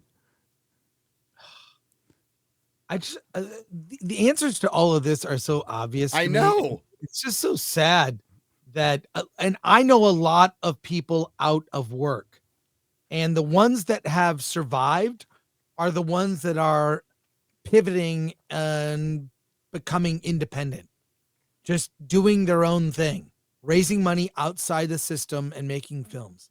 That's happening more and more. And you could potentially make more money. You wouldn't get all the prestige there is working in the industry, but you can make a comfortable living. It's all on you. You don't have to worry about strikes and all this other shit that you have no control over. It's just a little riskier. But I would say I think it's riskier to work in the industry right now. Zachary Levi hit the nail on the head by saying what we've been saying for years. What are you fighting for? If you're afraid to speak up now, whether it be politics or against management or just stating the obvious, if you're like, say you're a prolific writer and your name carries some weight, they go out there and go, you're not hiring talented people. You're just not. You're not hiring the best of the best. This industry is a specialized industry. It requires the best of the best, and not everybody's the best. Okay, you're just not. Yep. That's how art works. And you can't check boxes and expect to create good art. It just doesn't happen. Yep. A spokesperson for Paramount Global said in a statement to Hollywood Reporter that the company is not immune to the dynamics of our industry as we all navigate the evolving media landscape. The fact that Alex Kurtzman is still making Star Trek for these people like makes them retarded too. They're absolutely retarded. The spokesperson noted, I mean, you have on one side you have fucking Taylor Sheridan just cranking out hits for Paramount. You know, Yellowstone, probably one of the top 5 most anticipated scripted TV shows, even without Kevin Costner's coming back for one more season. There's a bunch of spinoffs. They're huge hits. They're doing 1923, which I think was better than Yellowstone. It's actually pretty fucking good. And then you have Kurtzman. As Paramount prepares for the future, we are also called upon to make difficult decisions that impact colleagues who have made valuable contributions. So, yeah, you're firing these poor people and keeping Alex Kurtzman. The rep added, we are grateful for all they've done for Paramount Global. Yep, thanks for the letter. Don't let the door hit you on the ass on the way out. In an interview, MPEG National Executive Director Kathy Rapola says that Paramount initially communicated to the staffers and the union that the department was being shut down for cost-saving purposes, which means to me that the work is going to be sent elsewhere. A union spokesperson says later, what a genius statement. Yeah, no, they're just going to stop doing post-production. They're going to stop doing quality checking. You're going to see with using AI is going to eliminate types of below the line jobs Immediately. It's coming. It's coming. And you're going to see more in mainstream media articles written by AI. A lot of it reporting just basic things like sports scores or whatever. You're going to see it's going to be AI generated more and more over the next year. Well, yeah. Eventually an AI, if they probably can do this now. Like, what's one of the lower level things I did when I started out? Oh, chaptering movies. Right. So I chaptered movies for iTunes for a little while. Super easy job, but like, you don't need a person to do that anymore, probably. And yeah, it's already here. I don't think they would have a problem. Like, we'll use vendors when we need to, and we can use our in-house AI. And pretty soon, in-house AI is going to be a full special effects department in our lifetime. Yeah. Rapola says the union was not initially afforded the opportunity to bargain over the department's elimination, but after quite a lot of heated letters from me to labor relations, the two parties have scheduled a meeting to discuss the move. And you know what that meeting's going to be? Thanks for coming. Thanks for the letters. Everybody's fired December 31st. Thank you very much. Overall, Rapola's members, along with many of the U.S. crew workforce, have weathered significant professional turbulence over the last few years. Turbulence that you played a part, not solely, but played a part in creating, by the way. Just want to point that out.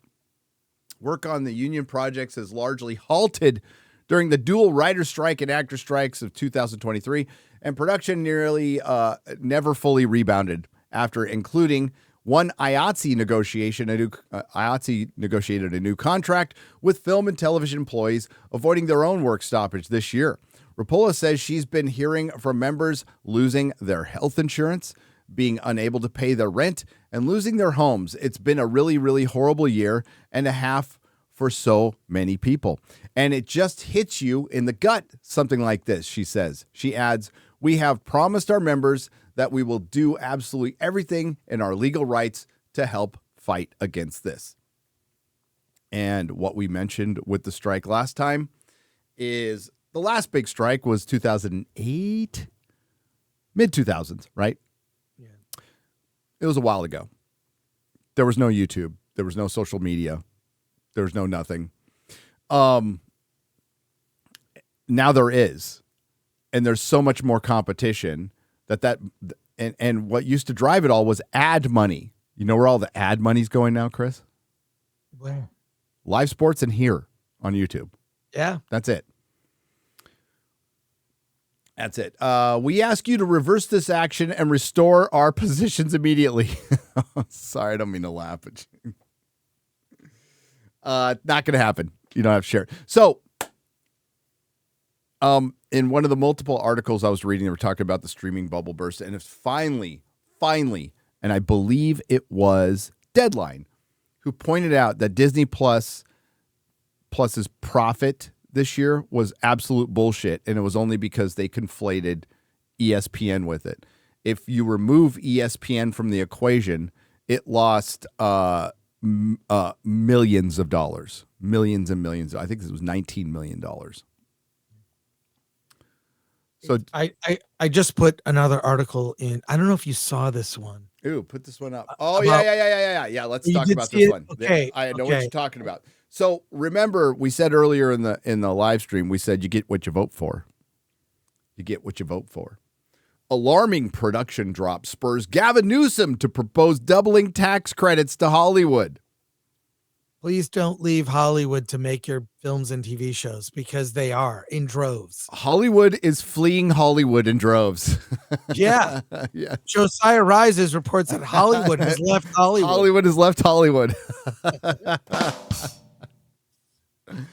Oh, but it's true. It's true. The production's down to record levels, and it's because their guy, Gavin Newsom, who allowed Hollywood was considered essential during the lockdown and COVID. Never going to let that go. Never, ever going to let that go. They were considered essential. And now people are still leaving. People are leaving because LA is not a great place to shoot a movie anymore. It's not a good city. It's not a safe city. It's not something that's even lucrative because they have, because of the strikes, they have changed permits. And the permits are now, instead of you can shoot on a location for 14 days, now it's for the same price, you can only shoot there for 7 days. So everything's doubled. Everything is doubled. You have intimacy coordinators now. You still have certain policies with like COVID brought in help balloon budgets quite a bit. It's just, and then there's fuel, there's lodging, there's basic shit in California that is insanely priced. Insanely. Go look at the shitty Motel 6 in Hollywood and how much that costs a room per night. I mean, like, it's fucking ridiculous. And it's shitty. And it's in a shitty part of town. So everything costs more. And yes, people are leaving. Now 2 studios are even considering moving to Vegas. I don't know if that's going to happen or not, but like more people are moving to Vegas. Sorry, Nevada. More Californians are going there. And now they're going to Daddy Gavin Newsom and saying, please give us tax credits because they're getting their ass kicked by the UK, Chris. Yeah. The UK, where things are actually more expensive than they are in California, is offering better tax credits. So it's easier to fly 6,000 miles away or however far to shoot a project. That's where Vision's being shot right now. It's in the UK. And even if you get these tax credits, it's going to have, and this has been mentioned before, there's DEI attachments to them. There'll be DEI attachments to them. So it'll make it just impossible. So Hollywood is leaving Hollywood. You're right, Chris. Yeah. Hollywood is leaving Hollywood. You know, what happens to Paramount Studios when Skydance takes over? I don't know if you heard about this, Chris, but I think it was Paramount and somebody else. There's 2 studios wanting to move to Vegas, but they want the state to build the facilities. So I can't see that passing with the voters. I just can't. Maybe, but I would say vote no. Never use tax money for a private business. The private business can build their own shit. Taxation is theft anyway, but like, yeah. But never. You can pull that down. But yeah, Gavin Newsom is now going to come to the rescue and offer tax credits, Chris, in the most heavily taxed state in the union, maybe outside of New York. I don't know. New York might be more.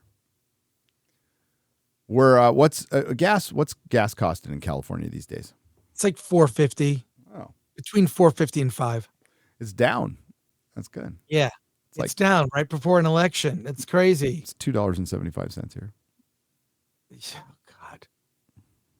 Yeah. But don't move to Texas. It's a horrible place. It's filled with Republicans and churches and guns. I've heard that. Yeah. Stay away. Kicking the ladder out from behind me. I'll try to move here. No more Californians. Oh, how's everybody doing? I need a coffee refill, but go get your coffee refill. I do it. Go. I don't want to leave in the middle of something though. No. This is a good plan. I'll start reading soups. Okay. I will return. People got pissed at me when I leave my own. Like I gotta go to the bathroom sometimes. Yeah, that's fine. On a stream. I'll cover for you. I'll be on camera next week, folks. By the way. All right. I'll be right back. Enjoy this pic of me. There you go. All right, it's about what my face looks like right now. I was in Night of the Living Dead. That's me as a zombie. The Tom Savini one. I was in that movie. You were? Me. Yeah, I was. I was a zombie. I was a featured zombie. And wait, is that your real hair? Back then, yeah, I had a ponytail. I was all. And your hair's not like white. No, I was like 20 in that picture. Dude, we saw Tom Savini last night, didn't we, X-Ray Girl? You watched a movie for the very first time. Want to tell people about it? I watched a movie. Watched that movie for the very first time. Which movie was it? How was it? From Dusk Till Dawn. Oh my God. It's so good. Tom Savini is so good in that movie. Yeah, he is. Oh my God. That movie was amazing. I freaking love that movie. And it holds up just fine. Yeah. It was a different Hayek. time. Oh my God. Yeah. Oh my God. Yeah. Selma was looking good.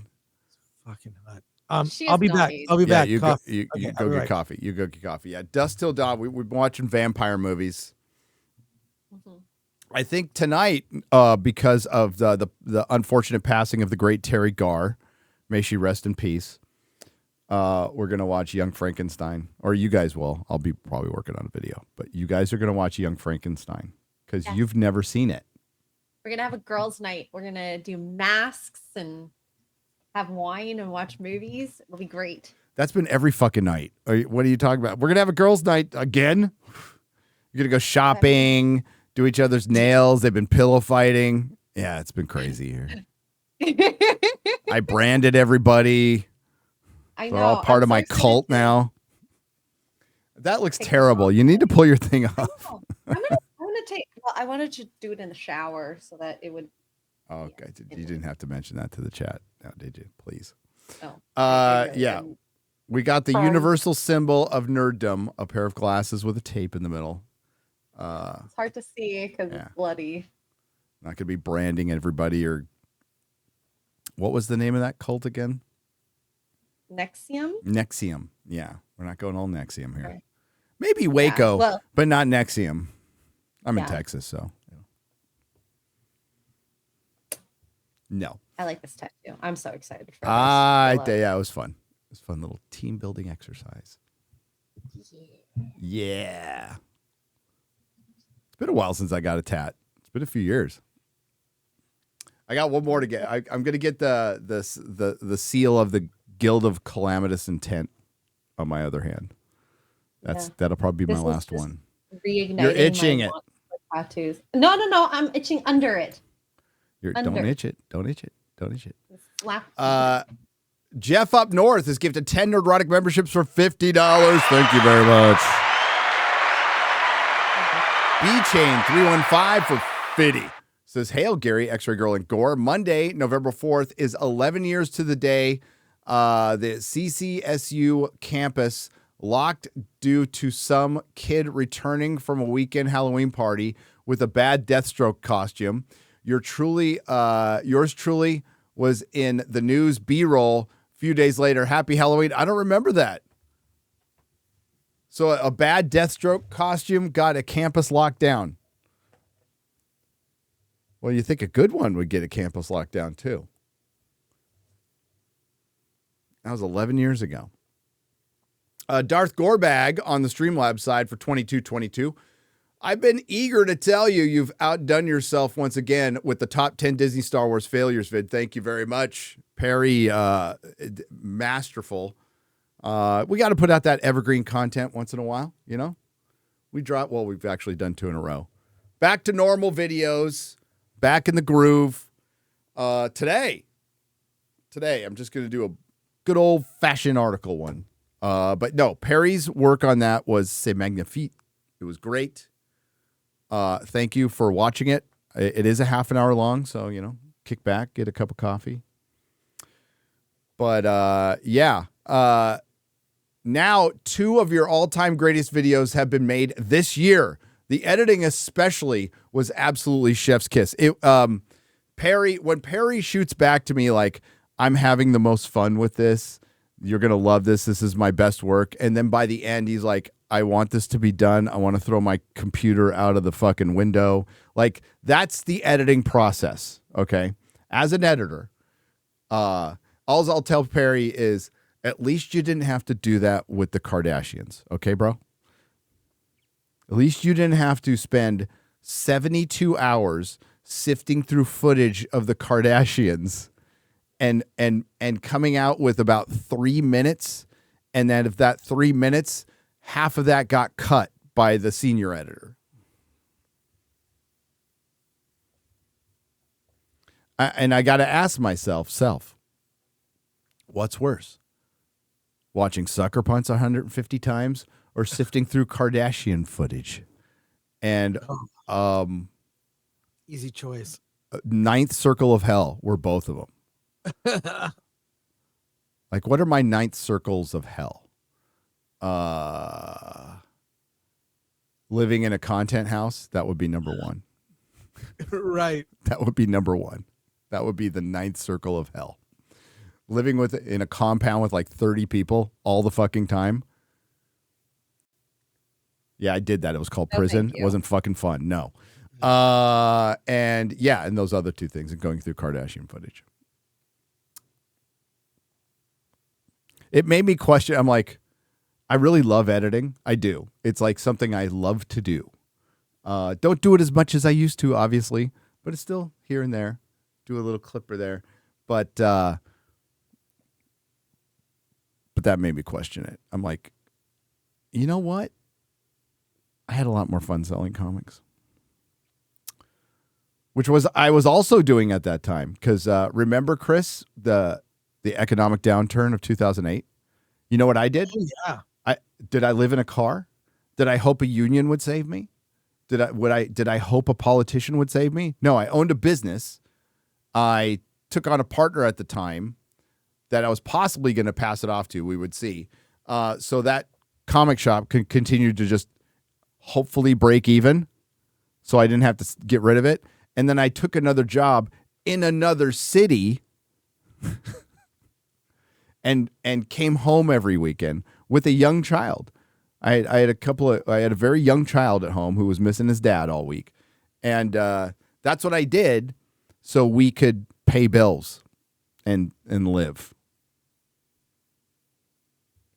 Yeah, I remember that downturn. All my freelance work, because I was working at G4, but I did freelance on the side and I was doing Film Threat.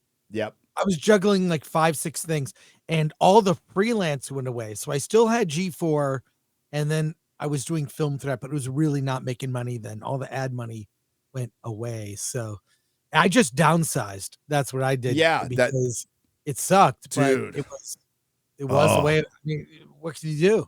Yeah, I had to sell shit for my collection. I had to, and like I wasn't going to give up on my dream because I knew like economic downturns turn around. Right. But it was weird because the day they announced the recession, like the bottom fell out that day, like that fucking day. It was on the headlines and it was done. It's almost like it's a perception thing.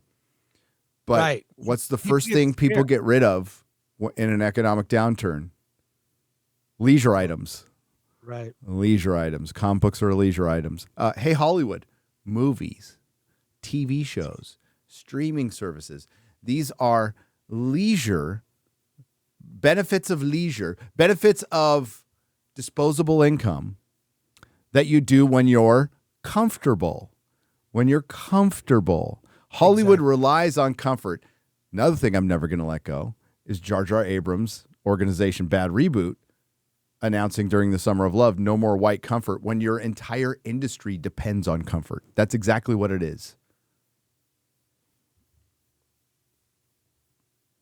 I know Hollywood likes to think they're a little bit more than that, but no.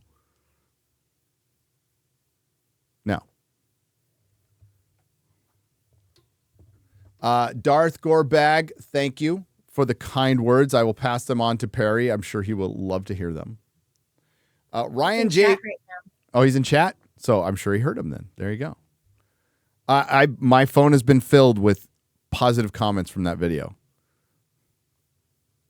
The Star Wars one? The Star Wars one, yeah. Just constant, dude, like, this is your best video, da-da-da-da. Like, yeah. The stuff you dig up with the statements and the contrasts and like how things, I mean, it's truly like a mini doc that should be watched in Hollywood. Hollywood boardrooms should be paying attention. That I'm telling you that remember that Marvel thing? You had that montage of people. Well, they don't read the comics. I don't read the comics. Yeah, I wasn't told I should read the comics. Like that montage alone, which was lifted by other people and made the rounds. I mean, whatever. But that's the internet. Yeah. That had an impact. They could have given my boy Perry credit for that one, but no. People noticed.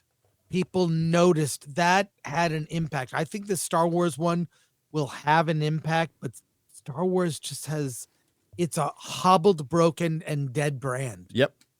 So trying to live up to the thumbnail description. Yeah, you're right. It's Star Wars' dead day. 12 years ago today, George Lucas sold his children to the white slavers. And it's been downhill ever since. Promising start. Yeah. Ryan J. Gutierrez for $19.99. Hey, guys, I told you about my comic months back. Nothing political in it. Just a badass werewolf superhero. I like that. You know, I bought a life-size werewolf at Costco. What, for Halloween decorations? Yeah, it's gonna be for next year, but it was on clearance. Yeah, so there's a life-size werewolf in like flannel that goes. It moves and stuff. Yeah, too, yeah. So. Cool. We bought it. Sweet. It has nearly tripled its Kickstarter goal. Hell yeah! In 5 days. You guys inspired me. The comic is called End Black Marrow. Well done. Well done. We have Oilers Workshop for $9.99. I felt that versus between Rob and Badger on your channel, Chris, was a microcosm for why the fandom can't get on the same page even prior to Disney buying it. And now it's compounded because of Disney's choices. You want to give us a background on that? Yeah, Rob RMB, Robert Meyer Burnett, and the Angry Badger got into a fight about Star Wars. Rob, I was more on Rob's side, but I empathize with Badger. So Rob was saying that he didn't like Return of the Jedi, and the reaction, it wasn't a negative reaction, it was just a disappointment, you know, and I felt the exact same way. Rob and I are around the same age. And I was like, well, Jedi is okay, but the Ewoks and this, and there's even an article on Film Threat, the 50 reasons why Return of the Jedi sucks. Go ahead, look it up. That was originally published in Sci-Fi Universe magazine. So Rob and I have had like many off-screen conversations before there were podcasts from the 90s up to now about all of this stuff. So no surprise to me, but it caused a huge debate. And Badger was talking about new things that Star Wars has created that he loves, like Darth Revan and stuff. I don't know if you've seen that Keanu Reeves thing. I think it's kind of dumb, but you know, whatever. I feel the same. I feel the same way about Return of the Jedi, and I guess it depends on what age you watched it. But it came out when I was 13, so you would have been 17, 16, 17, 16. Yeah. Yeah. So it came out when I was 13, and I think it's half of it's a 10 out of 10. Half of it is a 10 out of fucking 10. The soundtrack, 10 out of 10.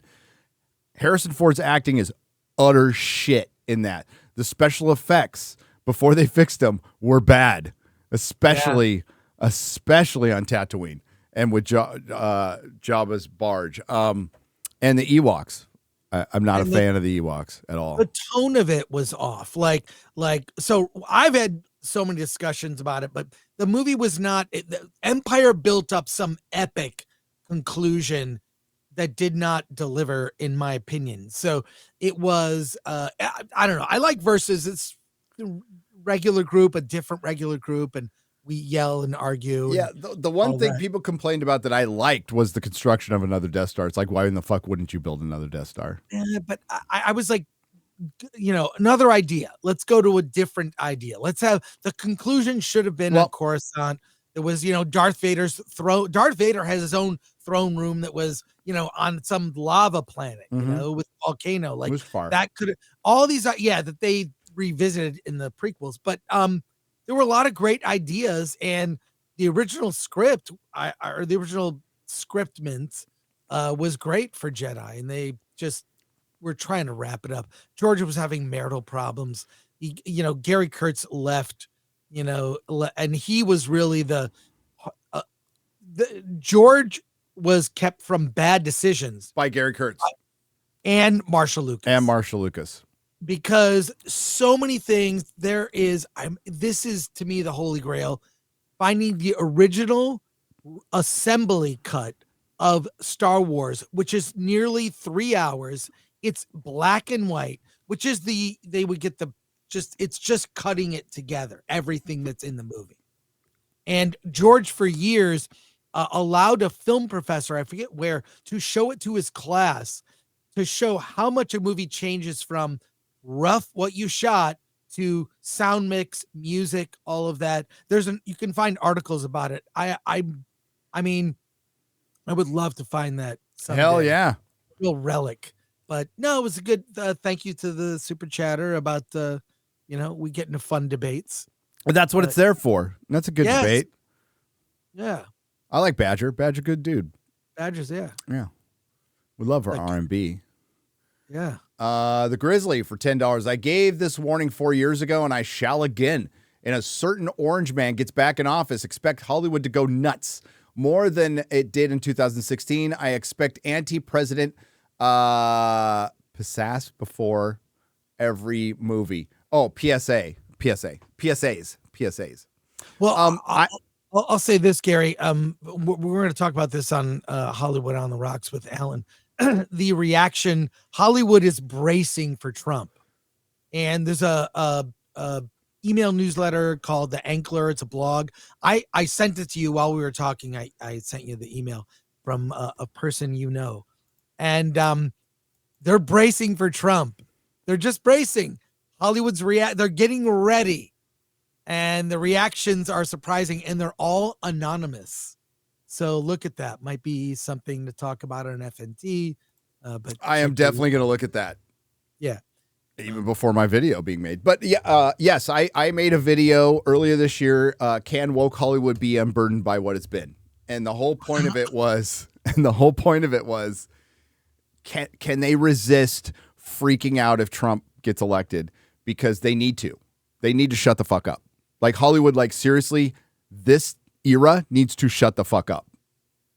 2 days ago, I was at the Four Seasons for a screening event, whatever. I'm just saying, I got into it with a guy. And I just said, look, I don't care where you stand, Trump or Kamala, whatever, Trump, Harris, whatever, but Hollywood has to stop taking a stand or picking a side and has to shut up about insulting the audience. We got in public at a party, and he was like, he's an all-in Dem. I didn't even say where I stood. Yeah. I just said, look, you can't insult the audience. You can't take a stand. You can't sit there and rip on people, and because people are voting for, and Hollywood has abandoned blue collar workers. Yeah. Who are the heroes? Who are the protagonists of movies? They're not factory workers. They're not people. They're look at who Hollywood chooses to champion as protagonists in film. And you see there's trends. They've trended away from blue collar and abandoned them. So it's and Quentin Tarantino stated succinctly that like movies are a blue collar form of entertainment. That's their working class form of entertainment. They aren't going to a play. Well, they used to be. They used to be priced that way. They're pricing them out. But that's the way it's, and they price themselves out, but that's what it's always been. So Hollywood has never, it's got highbrow stuff once in a while, but mostly it's not. Mostly it's just, there's a lot of great art. What I call it, highbrow and pretentious. I usually hate that shit personally. Yeah, I can't stand pretentious shit. Fuck off with that stuff. But, you could make high art without being pretentious. You actually can. It is possible. It is possible. Terry Gilliam, not a pretentious, an amazing artist. No. Like an amazing, all-around genius artist. None of his shit's pretentious. Yeah. It's surreal, but it's, watch Fisher King. Damn good movie. Damn good Robin Williams movie. Where was I? Oh, I was looking at these. But so they better brace for it. Hollywood was doing better under Trump's economy. You think they would, but that's how sick they are with the message right now. And but we're seeing signs of things turning around, like really positive. Like the fucking Jeff Bezos. He's not going to be putting a MAGA hat on anytime soon. Just got rid of everybody at the Washington Post, which was a vanity project for him, because he ultimately the reason Jeff Bezos is one of the richest men in the world is because he doesn't fucking waste money. So something has to bring in money or it's going to stop. This is why Hollywood freaks out about like Amazon and Apple running streaming services that are so powerful, because at any moment, both of those, I'm not saying they are, but they could go, fuck this. We don't need it. Imagine cutting Prime Video. Prime Video will always be around because they make a lot of money off rentals and stuff. But let's just say Prime Video just one day goes, we're going to half our output. Yeah. They will probably do that. Hollywood would feel that. They would feel that hard. Even though they don't take Prime Video that seriously, they would feel it. Imagine if Apple just shut down. Like Apple TV puts out a lot of critically acclaimed stuff and a lot of people but like it's not watched by a lot of people because of their proprietary bullshit. Apple sucks. But they got to get ready for it. And if they repeat their act of 2016, they're fucked. They are completely fucked. Yeah. You should read what I sent you. It's do I have very time? eye-opening. Well, we probably can't read it out loud here, but I mean, you're going to talk about it, right? On your I'm going to talk about it because there's a lot more. These stories are going to hit. You're going to see give me an example of one. Let's tease. Let's see. I got some stuff right here. So they asked a bunch of how much do you talk about the election with your peers, and what is the tone of these conversations as of this week? These are all unnamed sources. TV writer. Pretty frequently, everyone is very Kamala Hive, or they aren't saying anything. Everyone seems to think we've got this in the bag. I don't. They love her. It's so gross. I don't think they know any Trump voters, The other side is all really abstract to them. So these people are anonymous. They cannot even say what thing. Producer number 2. My entertainment friends can't understand why Harris is not the only sane choice. My friends outside of the business think it's preposterous not to vote for Trump. Neither set can offer an affirmative reason to vote for either. So he interviewed people quietly in the industry who went unnamed about what's happening in the industry. So people can speak freely, but don't want their names shown. Yeah. And I still think they're hedging their bets by saying, I could make a couple of points why you'd vote for Trump. Stimulating the economy, lower taxes. Has a track record. Yeah. And we've seen both regimes. We've seen both both presidents in over the last 4 years was a very unique opportunity that we'll never see again in our lifetime. You've got the last 4 years to compare to the previous 4 years. Just decide where were you better off? Where was our country safer? How many wars were going on? Yeah. That matters to me. My son is currently serving as a U.S. Marine, and he's going to Japan in like next month. So it does concern me if we have any new conflicts, because he could go to that. So, but I'll just say my whole take on Trump for those that don't like him. I just feel like, do you ever work with building contractors? Yes. They're assholes. Yes. They're assholes and, whatever. And they get these, and, they come in and they, they're people. And you know what, though? What happens at the end, even though they're maybe a-holes, you got a great kitchen remodel with a marble kitchen island or whatever it is. At the end of the day, the job gets done. There is evidence of an achievement, an accomplishment. And, you can't run a business on feelings. Yes, I'm so sick of people put feelings. There's no, sometimes you got to power through your bad feelings or uncomfortableness. Yeah, dude, that Michelle Obama thing. I don't know if you've been paying attention to that. I haven't. What a horrible thing to say to men. What did she say?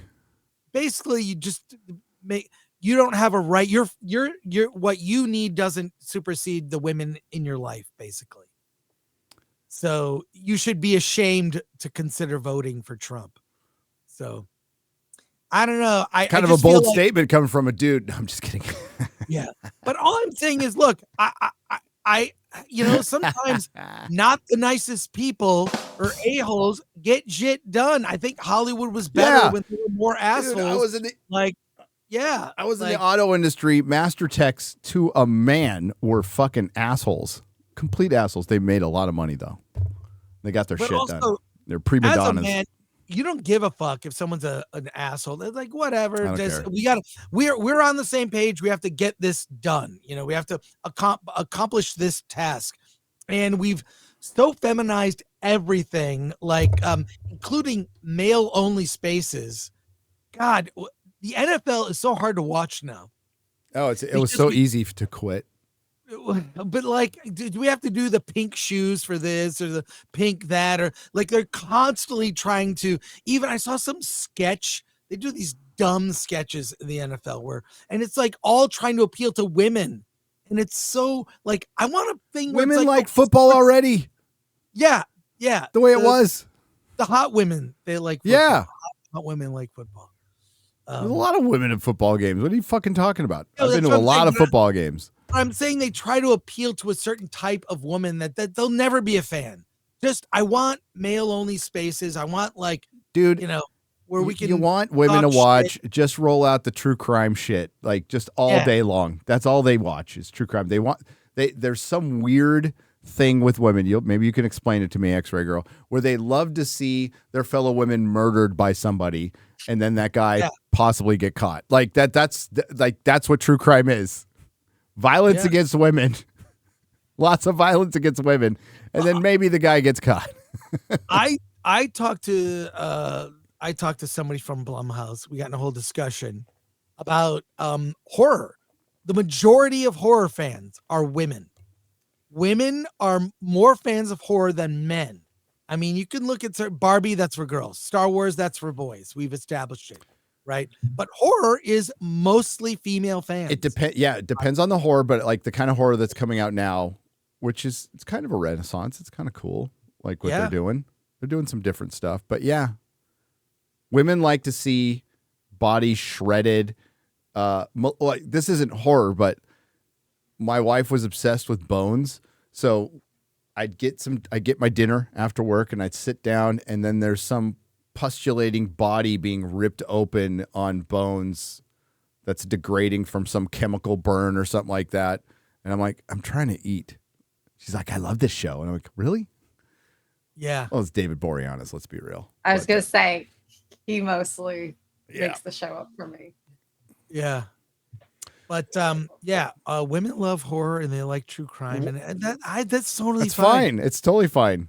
But I'm saying, there are certain points in our history where things are effed up. We kind of need an a-hole to come in and set it right. You know, we need dad to come in, turn off the TV, shut up, do this, go out, put on your, you know what I mean? Like I used to call it when I was, my kids were little, I called it dad mode. Yeah. Yeah. Shut up, do what I say. We have this to do. We got to go to grandma's house or whatever. Hey, X-Ray Girl, what's your hot take on the Blade trilogy? You want me to say it? Yeah. Okay. I really like the third movie because Ryan Reynolds has his shirt off. There you go. And women love horror. I mean, I love Ryan Reynolds. That's when I knew I was, straight. Oh, there you go. Oh, there you go. Late and gay, but whoa, we're halfway there, says NDI for $2. Thank you very much. Balcony seats for $5. Gary just wanted to thank you for making time for Grand Rapids next month. Chris, Michigan, need you back. I wanted to go. I asked them, but they apparently all their budget's spent. So there you go. Maybe I should fly you out. We call it a nooner expense. Yes. Well, I'll have to look at the dates. Yeah, I could maybe. Yeah. That's a couple weeks. I'll be with the drinker. A Marcellus for $10. My dad's generation had Luke. My generation had Anakin and Luke. My son's generation has no Skywalker and no Jedi. Disney killed them. What a disgrace. Imagine killing off your most profitable hero. I know. It's stupid. Like, if you're some auteur and you're like, oh, we get to kill off Luke Skywalker, it'll subvert their expectations. That'll get conversations started. Yeah, this isn't some art house film. It's fucking Star Wars. Okay. Yeah, you keep them alive. You have them right off into the sunset. You just, is there something wrong with that?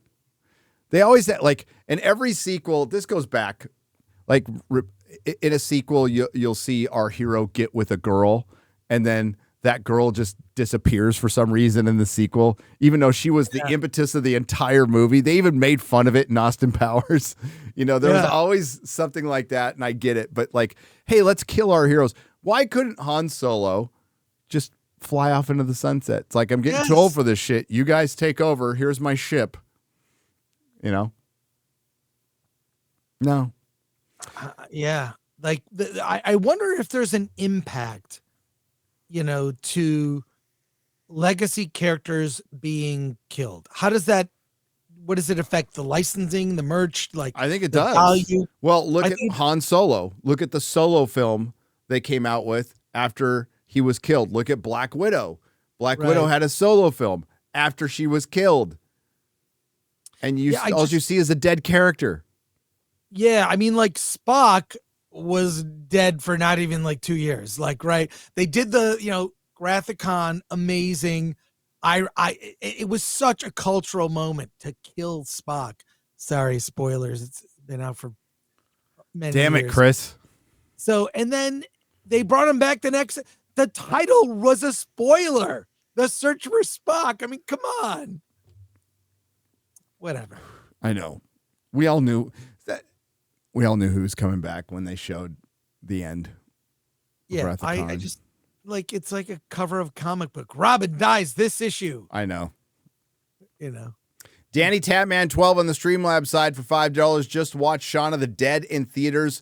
Was bloody fun. Read everywhere. What do you guys like more, Shaun of the Dead or Hot Fuzz? I like Hot Fuzz more. Oh, wow. Yeah, I think I like Hot Fuzz more too. Hot Fuzz is one of my faves. Yeah. The Wolfram and Hart 79 for $4.99. RMB was going off on Star Wars, especially Return of the Jedi. Speaking of Star Wars, # rescue Dave Filoni's dog, please. That's a dog that needs to be rescued. A Marcellus for $10. And to add insult to injury, they killed off Luke and Leia in the worst way possible. They died from overdosing on the Force. Think about it. The children of the Chosen One died from using the Force. There wasn't a good reason. If Luke was going to go out, I didn't even, like, as I'm watching the movie, if you blink, you miss it, right? Like, he fades. Why? There's that punk rock song. Don't play it, but Luke died from being tired. Yeah. You heard that? So good. Yeah. I love that. The emo song. Yeah, but I mean, they killed one legacy character off per sequel movie. Was that the plan? Because can I just say it's an awful fucking plan. What a terrible whoever. I mean, Abrams. I mean, you couldn't. There's no way to fix it after Force Awakens. That's why I hated that movie. Worse than Jedi, which I was convinced wrongly so that there was a plan. Boy, was I wrong. No, that's what what this year has been. This year has been confirmation of what we knew all along. Your eyes were not deceiving you. All this shit was failures. All this shit was an absolute, utter, and complete failure. Jar Jar Abrams hasn't directed shit since The Rise of Skywalker. There hasn't been a Star Wars movie since The Rise of Skywalker. Marvel's completely turning shit around. So just 6 months ago, everything was fine. You're all a bunch of fucking bigots. There's not, there's not that many of you. You're a small vocal minority. And oh, by the way, we're changing everything in Hollywood and with Star Wars and with Marvel because the streaming bubble. No, it's not all that. So you weren't wrong. You were right. You're not a bigot. You're just a fan. And they're really grasping at straws, like who to blame and what to blame, just avoiding the unavoidable truth. And ultimately, it will cost you money. I remember in 2018, 2019, people were in the chat going, how much money can they lose? Like, how long can this go on? And I said, it's going to go on for a while because these are some pretty dumb, resolute people. Ego, man. Ego and hubris. Big ones filled to the brim for $10. Hey, Chris G. You don't know the meaning of the full Monty. If there's no kitty lips, it's not there. I've been through a new movie about strippers and all I see is dudes. Stop wasting my jack off time. It's serious blindness. Love you apart from that, though. What the fuck was that all about? Exactly. I have no idea. I have no idea. Is that in reference to another stream? Not you I'm aware. You watched the full Monty expecting to see female strippers? No, you should watch From Dusk Till Dawn, where the female strippers all turn into vampires. Lots of boobs. Lots of boobs in that one. Lots of boobage. Oilers Workshop for $9.99. Regarding superheroes, I just want to see fun comic accurate X-Men versus Apocalypse, an amazing deep astral cosmic Silver Surfer story, and an awesome live action Beta Ray Bill story before I die, please. It's highly unlikely, but I hope you do. Hail Gazira 1. It's not superhero fatigue. The problem is lack of creative writing for the middle of the population. When you focus it on fringe, you alienate the middle and opposite fringe. Good business maximizes the pot of money, not minimizes it. You're not wrong. There's a balance. Like the interconnectivity of Marvel was cool when it was just little things here and there, like they did in the beginning. Then they went full on, and you can't expect everybody to keep up with it, especially when you make bad content. And the bad content was made on bad decisions. You decided to open up D+, your streaming service, and your first Marvel offering was WandaVision. Now, people liked WandaVision in the beginning, but that's what you open with? Really? Not a more popular hero?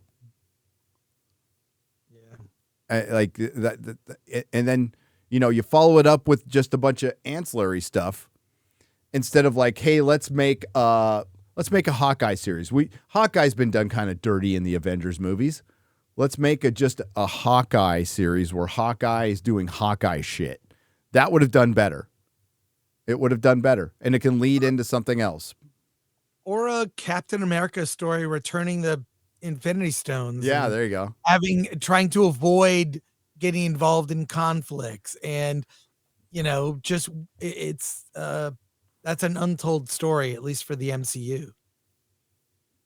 That could be a series, who knows? But I think we really cared about Steve Rogers. So this thing of killing the characters off, like it's almost like you're like, okay, we'll play with different toys, but are they going to kill off, Ms. Marvel? Are they going to do that? Are they going to kill off Echo? Or are they going to kill off, what's her name? America Chavez? Are they going to kill her off? And if they did, would you give a shit? Yeah. I mean, would it have been crazy to start D+ off with Daredevil? Like a series that you had that was good and you could bring it back? Yeah. No, you hire Jack Schaefer, who doesn't even know what order to read a comic book in, and that's the first person you hire to do a series. Yeah. Okay. Fear of the Tardo in 2 parts for $11. Hi, Reggie. Tardo struck by lightning walking down street. Tardo hit by something last night in his sleep. It be go night night. It be go night night. No wake up guy party. Who asked for more? Everybody come and leave potty at the door. Leave potty toes at the door. Toes at the door. Recognize song? I do. That be go night night. No wake up guy party by Oinky Boinky. Tardo no be fan of Danny Elf Guy. So prefer over Johnny Anchovy lyrics. Song be good for Spoofy season 2. Tardo going to watch Jay carve pumpkins. Tardo can't carve because others lock it in. Yay. Because ouch others. That was a little rough. Johnny Anchovy. Danny Elf Guy. Oingo Boingo. Johnny Vatos, drummer for Oingo Boingo, is in From Dusk Till Dawn. He's the drummer in the band. Matthew Hammond for $4.99. Did Chris see the DC Comics made Jeremy of Geeks and Gamers a Blue Beetle baddie? I emailed that to Park Place link to you. Did you see that, Chris? No. Oh, there in a Blue Beetle comic, they make like YouTubers radicalizing. Oh, I saw that. Yeah. And okay. One of them looks like Jeremy with eyebrows. Yep. We saw it. I mean, I'm not shocked. I'm trying to think. Have I ever seen Jeremy without a hat? I have. I have. Yeah. He's bald, right? He's That one. completely He's bald. bald as a cue ball. No. That's what I thought. No, he's got curly. very He's got shiny. curly, kinky hair. He's actually got a lot of hair. Yeah, Like a he can have like a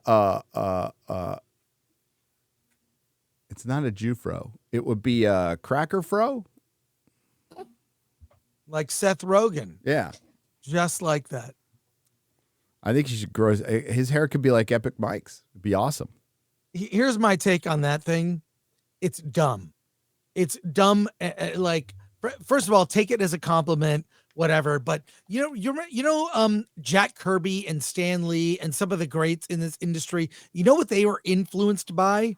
What? The classics. What? The classics and real life. Both both had served in the U.S. military, right? Yes. So when you look at their core values, their lives. They both built families, just Lee and Kirby. But everyone of that era was influenced by classic literature, Shakespeare, great novels, and the tough lives they came up with. And fucking current day comic writers are influenced by shit they watch on YouTube. Yep. Fucking pathetic. Pathetic is what it is. Your influences, I mean, it shows, they're showing their hand, they're influenced by nothing. And they're even saying, have you seen this article? Kids can't fucking read a book.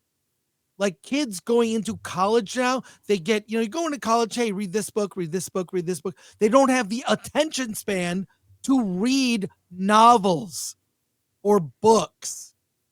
So so you get Jeremy, who's on YouTube, getting inserted into a comic because that's the influence, right? That's what they're being influenced by what they see. Whereas a generation that built comics into the medium it is today, well, now it's a failing medium, but the ones who built it were influenced by things that mattered, and now I'm not saying Jeremy's YouTube videos don't matter. I don't want to make sure. What you said. I just wanted. That's exactly what you said. My God, like it's pathetic to me. And I'm just, even just the level of, talking to people, they don't have those reference points anymore. No, you're right. They're always telling people to touch grass. These motherfuckers haven't touched grass ever. Yeah. Get some life experience. Jeremy should turn it into a T-shirt or something. Just he should. Yeah. Thunder Chicken for $10. V2 should have been a slam dunk with Woody and Venom 2 with Woody as Carnage, but it was complete trash. I don't care if Venom 3 is the best. I'm out. I'm sick of my favorite IPs getting bastardized by overpaid scumbags. Yeah. Venom 3 is not the best Venom movie. It's not good. There is no good Venom movie. Okay. There's enjoyable, but they're not good. Yes. Like Maybell, break up Big Hollywood. Like Ma Bell. Why did I say Maybell? Like Ma Bell, break up Big Hollywood. Oh, Hollywood's doing that to itself. Next needs to be big tech, especially big search, aka Google. By the way, anyone notice Campia's wicked moment of lucidity? What was that? No, I did not. Was he? Oh, the actress calling that fan made art racist or some shit like that. Did he call her out? Yeah. Okay, Wicked. Do you know why? I'm like, why is this movie bugging me? Every time I see the trailer, I cringe. I love the stage play. Wizard of Oz is one of my all-time favorite films from when I was a kid. I figured it out, Gary. And when I tell you, you can't unsee it. No, I don't know what. The woman who plays Elphaba is Joy Reid. Yes. From MSNBC. Yes. She is Joy Reid. And I've never watched an entire episode of whatever her show is on MSNBC. All I've seen is clips of her bad takes. She almost with 100% of the time has the worst take on anything, and the woman from Wicked is Joy Reid. And that's why, and she's as unlikable as Alphaba's supposed to be hot and likable and sympathetic. She's not likable. She's not sympathetic, and she's not hot. She's an angry, how dare you, another person in that role, and it sucks because I love the play and I'm straight. So there you go. Yeah, you're California straight. Exactly. Rated M for $4.99. Boobs and shrinkage just don't mix. Gary, did you like the empanadas? I did. I did. Thank you. Also, thoughts on the new DC Absolute Batman and Wonder Woman? No interest at all. I'm sorry I don't have thoughts on it, but I have walked away from the big two forever. I'm never going back. Not unless there's new management or some drastic change. There's no reason for me to go back. Everything they write is just damaging decades of work by much better men and women. And there is a lifetime of back issues that I have not read that I will read. And that's where all my money goes. So my money still goes to a comic shop. It still goes to a local comic shop. It just doesn't go to new publishers unless it's Mark Millar or, but Kelly Jones. Graham. Luffy the Sun God for 10 British pounds. The new anime on Netflix, Dan to Dan, is one of the best shows. Is that you? Little with the microphone. Oh, sorry, I might have moved my mic. There you go. It's okay. Made in ages, so it's politically incorrect. That I'm shocked that SJWs haven't tried to cancel it. It has to crack the top 10. I'll look at it. Have you heard of it, X-Ray Girl? Yeah, Kara showed me half an episode before. Of course, I fell asleep because I've been exhausted. But it was good, the parts that I watched. But we will watch more of it. I promise, Kara. She's right there, by the way. Hey, Kara. Cody Gray for $9.99. Hey, Gary, just heard you talk about 1923 here in at the Dutton Lodge. Sent Mrs. Nerdrotic a photo of Harrison and I. Cheers, gents, and X-Ray. Fuck California. Cody Gray, we love you, brother. This is for you. You know what? Mrs. Nerdrotic didn't share that photo with me. I think she kept it to herself. 1923. It sounds pretty good. I really like the first season, like a lot. I think it's the best Yellowstone. 1883 is pretty fucking good too. It's pretty good Western, pretty good Oregon Trail-ish, kind of like just lots of death on the trail to get to Montana. It's pretty good. But 1923 is kind of a 1920s gangster cowboy thing. I like it. And a hot woman gets eaten by a lion. It's a damn shame. But do we get hail Cody?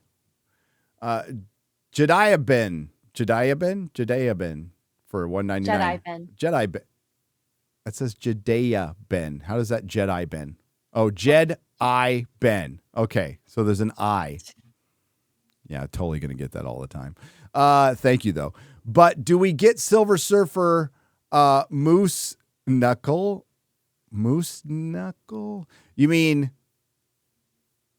girl Silver Surfer? So you're saying like camel toe Silver Surfer? Was that what that means? I'm guessing. I don't know. I'm going to say camel toe. Oh my God. Okay. Well. Yeah, we're getting female Silver Surfer, which is fucking stupid. It's a terrible idea. It's a terrible idea. Just follow the comics.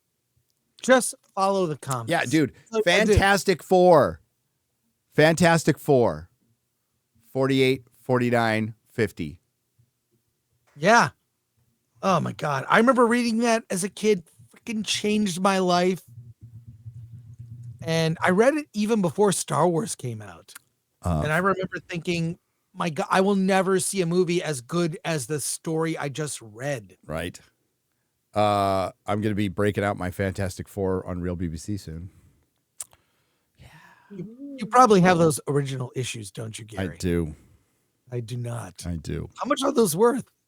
Oh, I don't know. Now, it depends on if they're graded. They could get up there because that's the first appearance of Galactus and Silver Surfer. Yeah. So those could be, I don't know off the top of my head anymore. But back when I was back in the comic, I would say, this was a long time ago. Thousands of dollars. We'll say I would imagine if you had like a 9.8, which would be really fucking rare, that the sky's the limit on that. You can kind of name your price.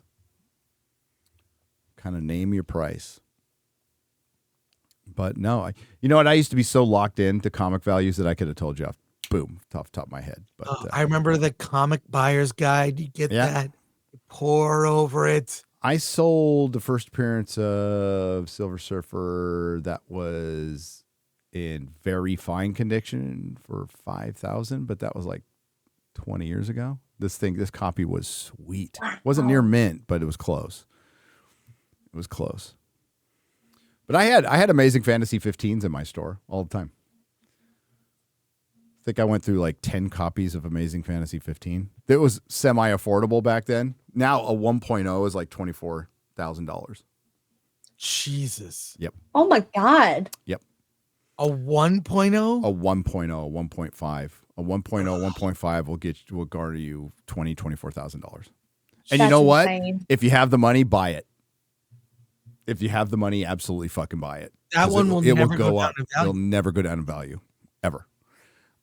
Curtis on the Streamlabs side for $5. Thanks, Chris, for saying what I've said for years. Hollywood has abandoned the blue-collar worker both as the hero and as the physical worker. Beverly Hills Cop, Smokey and the Bandit, Star Wars, Hooper, Snatch, Hot Fuzz, and studios are a ghost town. Yep. Yeah, I've been saying that for a while now. It's just there were blue collar stories were always a part of Hollywood. No, they now they don't. They actively hate the blue collar worker because the blue collar worker is what they see as a Trump supporter, which is an American man or woman who just wants to work, be left alone largely, and wants to raise their family in peace. They're the enemy now. We'll see how that strategy works out, Cotton.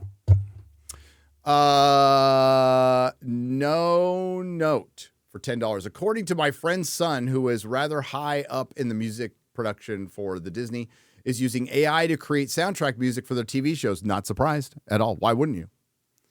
Can't get him to go on record since he doesn't want to get fired, but it is happening. Yeah, there was an article written, just came out a couple months ago that was talking about in-house AI.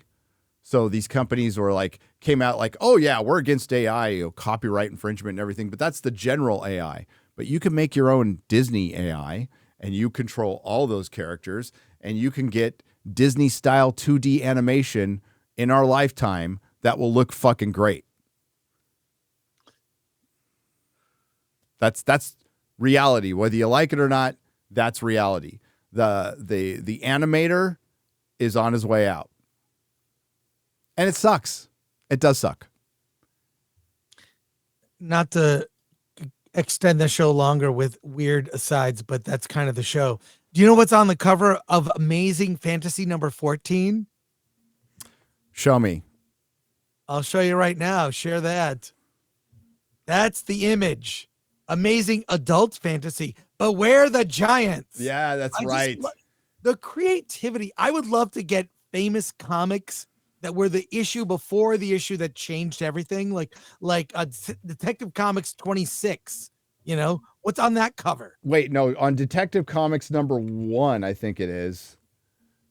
Number 1. Hang on. 27 is Batman, but like a lot of these comics. No, number one is yeah, that's right. It's like a Fu Manchu.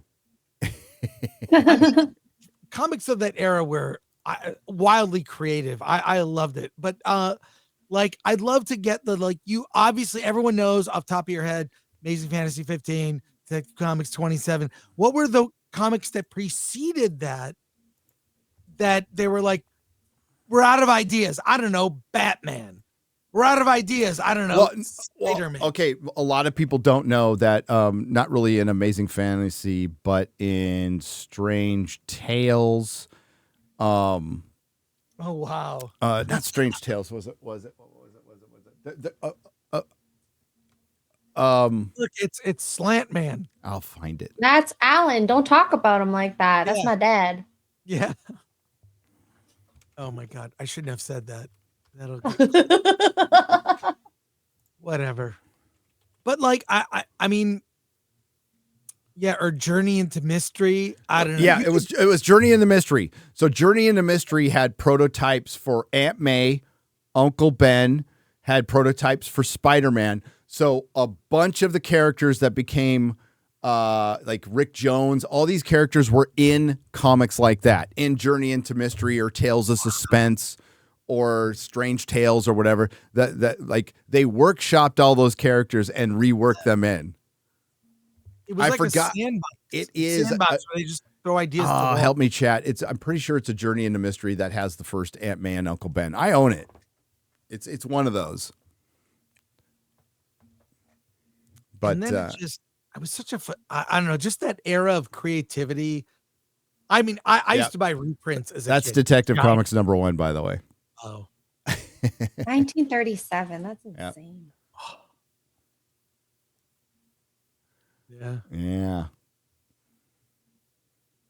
Good Wild. and racist. Yeah. Looks just like X-Ray Girl. Tony Chopper for $5. Have either of you seen or have opinions on the Yakuza show on Amazon or Teacup on Peacock? Not yet. Somebody came into the chat on Friday and said the Yakuza show sucks. But that was one person. It was one person. I might check it out.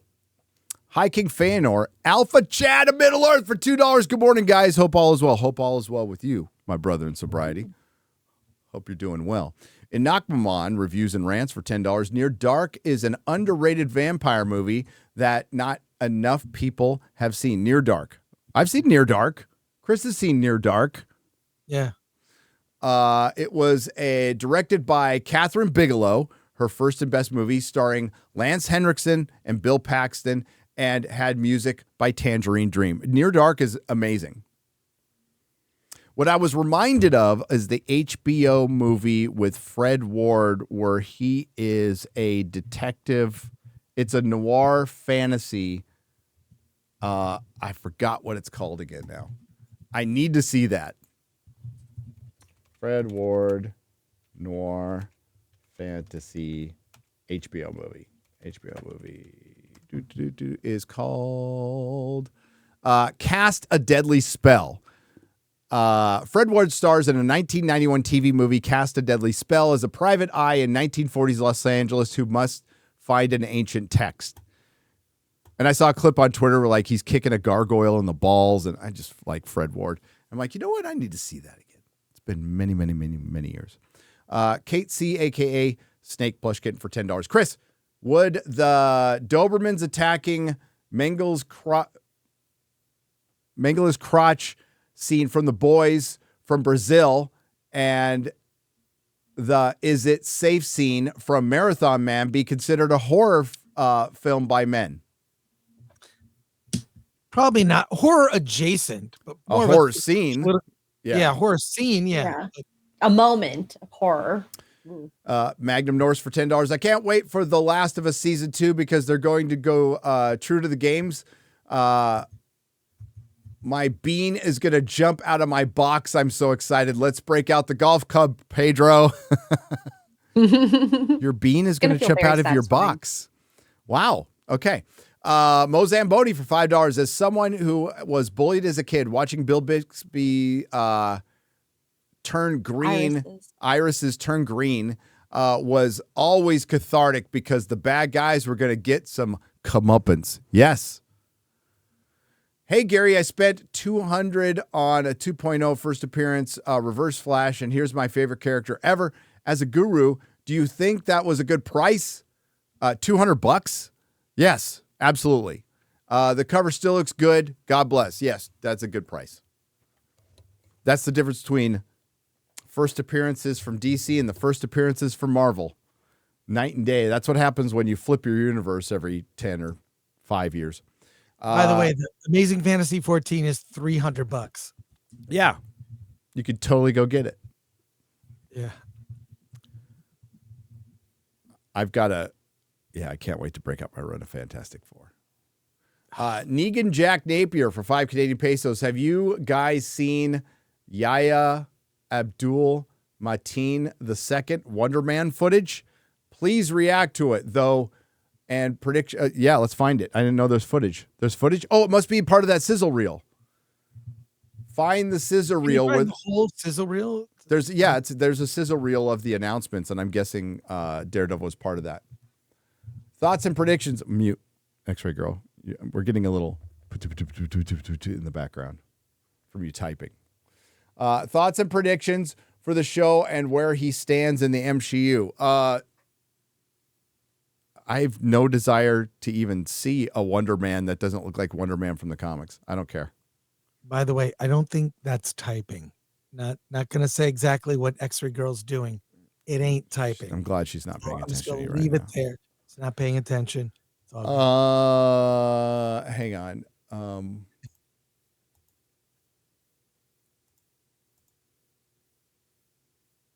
I just had the scissor reel is on. Is it on the Marvel channel?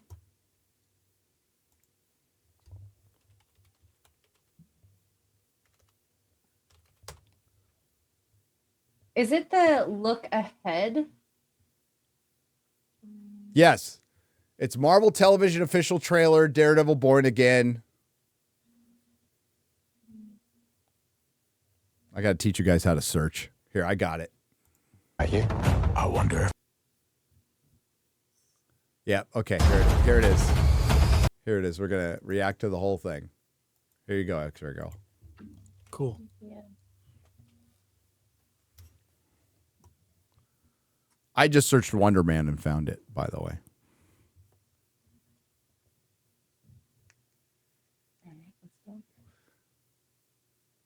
Okay.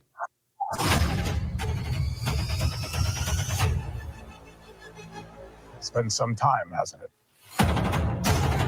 You've come up in the world. I can say the same about you. I wonder if your darker half would agree.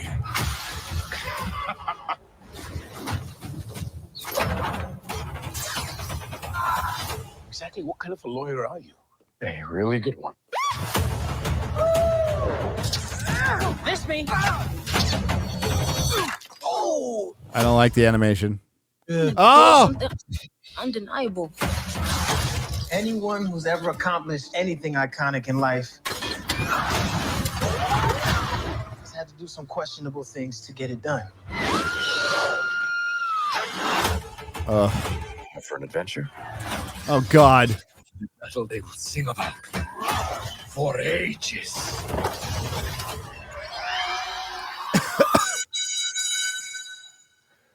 You can slate whenever you're ready. Simon Williams, reading for Wonder Man. Oh, my God. Is he going to play every comic book character now? Dude, he played Dr. Manhattan. That's the same guy, right? That's Dr. Manhattan. Yeah. To play this character. We both have a lot riding on this. You better not mess this up. I know. That looks terrible. Let's give the people what they came for. Let's go. Let's go. We have a long road ahead of us. Much to do. Ah, Punisher. Oh my God! That looks like one good show and a bunch of dreck. Yeah. That is my reaction. What started to react to the Wonder Man? It looked like a fucking sitcom. And I didn't see Wonder Man. I just saw a guy. I saw Black Manta and Dr. Manhattan. And it's like,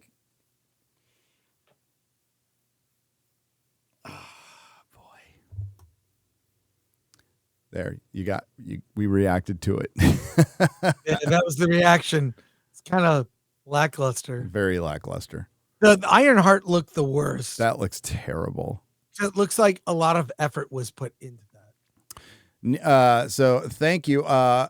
Thoughts and predictions on the show and where he stands in the MCU. I don't know.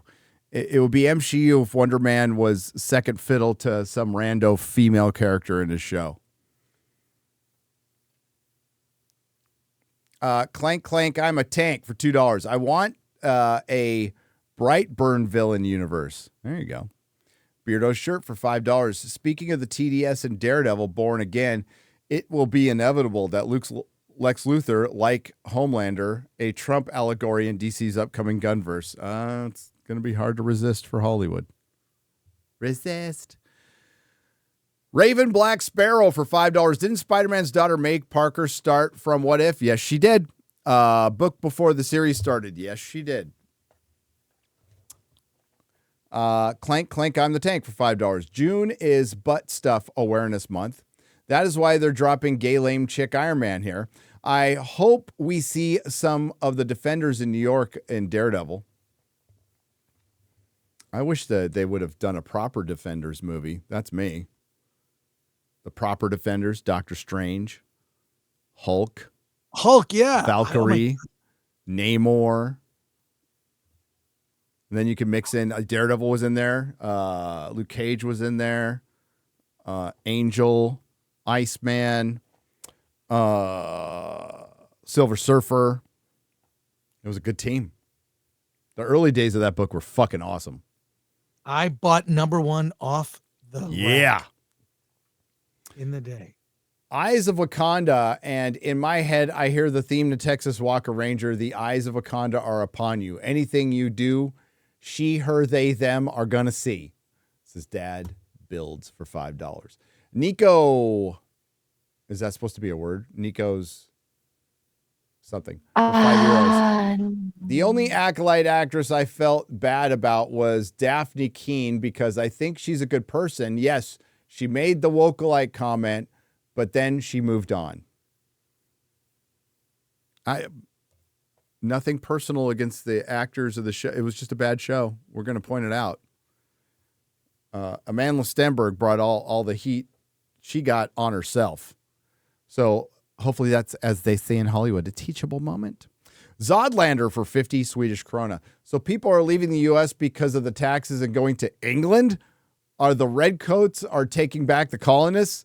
Well, as far as Hollywood is concerned, yes. Multiverse Gary for $5. Well. We meet again, evil me. I will not stop until you're defeated, you bigot. You give Gary a bad name. Wahaha. Shut up. Thank you. Beardo's shirt for $5. Also, when Daredevil Season 3 showrunner Eric Olson and the media said Kingpin was literally Trump, I decided not to watch Daredevil Season 3. Fix your X-ray girl. She's fixed. Like, not in a pet sense. I need to just move to the States. I think that's all that needs to happen to be fixed. Nico's for €5. Martin Scorsese became my most hated person in 2019 when he insulted superhero fans, and yet Hollywood was dumb enough to prove this old asshole right. I know, right? Cannibal the Dragon for $1.99. Thank you for the donation. I appreciate it. Anak Maman. Reviews and rants for $5. Fun fact, when Gary passes, his tombstone will read, Gareth Archibald Beekler, 1949 to 2027. Jesus, I only got 2 years left. Surprisingly, he wasn't late for his own funeral. Well, I don't got long, guys. Hey, I know your book is coming out soon. Do you have a cover design yet? Yeah. Can you put on the price? Can it say still only? Ooh, that's a good idea. I wonder if we can do that. Still only, and then the price where the UPC code I is. think we should do that. There should be a lot of, I can't wait for that project. I hear things here and there, and it's going to be fun. We've decided on a cover. We did decide on a cover. Ooh, all right. You have to debut it. You gotta. Yeah. I will. Cool. John Thomas for $5. Is that supposed to be chaos or cost? Chaos crayons are hard to get. It says CHOS, and crayons are hard to get in Japan. Make sure to stock up. LOL. Airborne. Tell him to stay safe. Who's going to Japan? That's your son. Son. Axel 05. Oh, okay, gotcha. Most women in Warhammer 40K tabletop play Tyranids, biohive mind killing machines, or orcs, green angry fungal killing machines. Way to go, girls. I can't even say this name. Soleil for $2. Excited for Night Agent Season 2 and Reacher Season 3. Yeah, Night Agent did really well. And one of the people who was in that show watches this show. I'll just leave it at that. Early on, it looked like Doctor Strange was being set up to be the new lead for the MCU after RDJ. Then Doctor Strange 2 happened. What do y'all think? I think it was. Yes, I think Doctor Strange was being set up to be the leader to take them into a more supernatural, cosmic-y phase. But then they saddled his sequel. Then they made his sequel a sequel to WandaVision, which undid WandaVision. I would like to see new superhero character movie icon with good writing, storytelling, instead of new Superman movies, which will bomb. I would like to see them adapt other types of comics besides superheroes. There's so many more. You know, I'd like to see a proper, like, heavy metal-ish type of movie. That kind of. I mean, Zack Snyder attempted that with Rebel Moon, not even close. Not even but close. Yeah, like that was horrid. Nudity, fantasy, like over the top, like crazy. Don't explain everything. No, it can all be subtitled with some alien language. Make it something otherworldly. I mean, that was great about Heavy Metal Magazine. You flip through the artwork, and the women were amazing. Like, you've seen those like AI generated like Technicolor 50s. The women are insane. Like, Fifth Element's kind of the closest thing you'll get to a heavy metal type of movie. Being re-released this year, or this next month, actually. I have tickets already. Brightest Day audiobooks for $2. Happy Halloween, everybody. Happy Halloween to you. Patrick Robbie for $1.99. Happy to be here. New nerd. Happy to be here too. Kate C. Plush Kitten, $5. Tales to Astonish. Man in the Anthill. First Hank Pym. It cost me 10 cents at Barry's Drugstore. Man in the Anthill. Yeah. So it's like a lot of Marvel characters. I don't even know the full number of it. Were created in those post seduction of the innocent days with the comic book code, where it was like Blurg versus Thearg, and they were just making up shit. And then Marvel and DC was putting a lot of very subtle sexual innuendo shit into their comics because of the comic code. I refer you to superdickery.com. Superman is a dick, but also there's the multiple gay innuendo Batman and Robin stuff from the 50s. John Barry for $10. I wish we could get a real Alpha Flight movie. Would you guys cast? Who would you cast in the role? Oh, I'd have to think about that. I would have to think about that.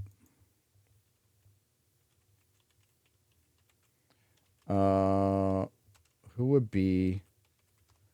Well, Sasquatch could be anybody. A Vindicator. Well, the Vindicator dies, but the Vindicator, Puck. Peter Dinklage for sure would be Puck. I don't care how old he is. I mean, he fucking looks like Puck.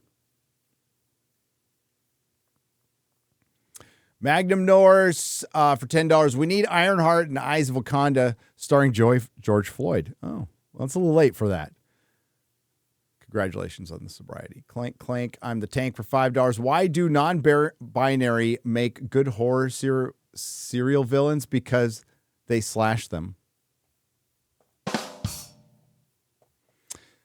Destiny Captain for $4.99. Gary, have you heard of the news making all the headlines? Fletch is working overtime.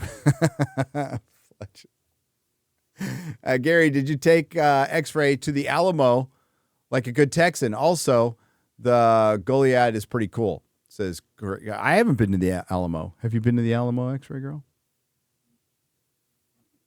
No. No? I just found out what the Alamo was like a couple days ago. So. Okay. Fucking Canadian. I'll take you to the We'll Alamo. go one day. I got some work to do first, but I'll take her to the Alamo by the weekend. All right. Gary, you ever... We're going to Geno's. We're going to where? Geno's. Geno's. Yes, we have to go to Geno's too. Geno's rules. Yeah. What's Geno's? It's a deli that's near my house, and it's like the 7th best restaurant in Texas. It's like voted the 7th of anything because their Philly cheesesteak is amazing. Geno's Deli. Cool. Yeah. So I hear. I'm so excited for it. Aaron Heckelman for $1.99. Gary, have you ever read Image Comics Pit? Yes, I have. When it came out, it's one of my favorite characters from Image, like Pit and Max. All right, we're gonna wrap it up there. Thanks to everybody who left a super chat and donation. Thanks to the Nerdrotics. We love you all. Chris has got to go do a stream. What are you gonna do, Chris? 1 hour from now, Hollywood on the Rocks with Ing the Merciless, Alan Ing. We're talking Hollywood's reaction to the upcoming results of the election, which might be a week from today. We might actually know. It'll be great because we can talk about it a lot less. And a lot of other stories. So please tune in for Hollywood on the Rocks. There you go. What do you got coming up, X-Ray Girl? Geno's. Very, very, very good food. I'm so excited for it. But at some point, I'm going to get that Rivendell set, get set up, and we're going to build it. Yeah, we got to go to the storage and grab that. Our Lego Rivendell. That'll be awesome. So yes. Thanks. I'm going to work on a video, and we got Friday Night Tights with Baggage Claim. And Madam Savvy. As long as I should get my video done today, I should be on open bar for a little bit tomorrow. Probably the last appearance of Captain African American. I'm going to break out my costume again. Oh my God. And then next week, it's so we'll do a real BBC, but I'm going to be on other people's election coverage a lot. Film Threat, we're doing an election coverage stream. Come by. I will. It's just we're just looking at memes, making fun of stuff, and I'm going to talk about. I know a lot about the history of the White House screening room, And I have a whole list of all of our previous presidents, what their favorite movies were. So we'll play games and just talk movies as it relates to politics and look at the results and laugh. Excellent. I was inspired by D-Day Cobra. Yeah, I'm going to be on his for sure at night. Yeah. But yeah, there's a couple more I'm going to be on. I got to wait for the go ahead though. But Benny maybe? not Benny, no. A couple of British guys. For some reason, they want me for the American. He's covering it. For the American perspective. Why? I don't know, but let's give it a shot. What the hell? Cool. Maybe I actually do pay attention to politics quite a bit. All right. So we'll be back next week.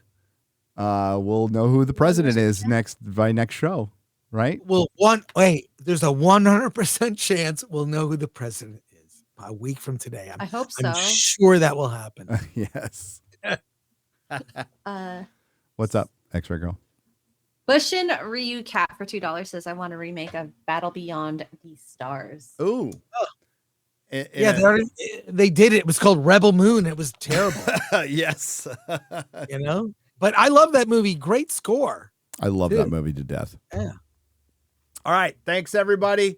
This will be on Nerdrotic Live shortly. You all have a great day. Are we rating somebody? No. Yes, we are rating Rip and the Silverback, I believe, on Az's channel, which it's already set up. So make sure you say hi. Say hi and see you next time. Bye-bye, everybody. Later. Bye, everyone.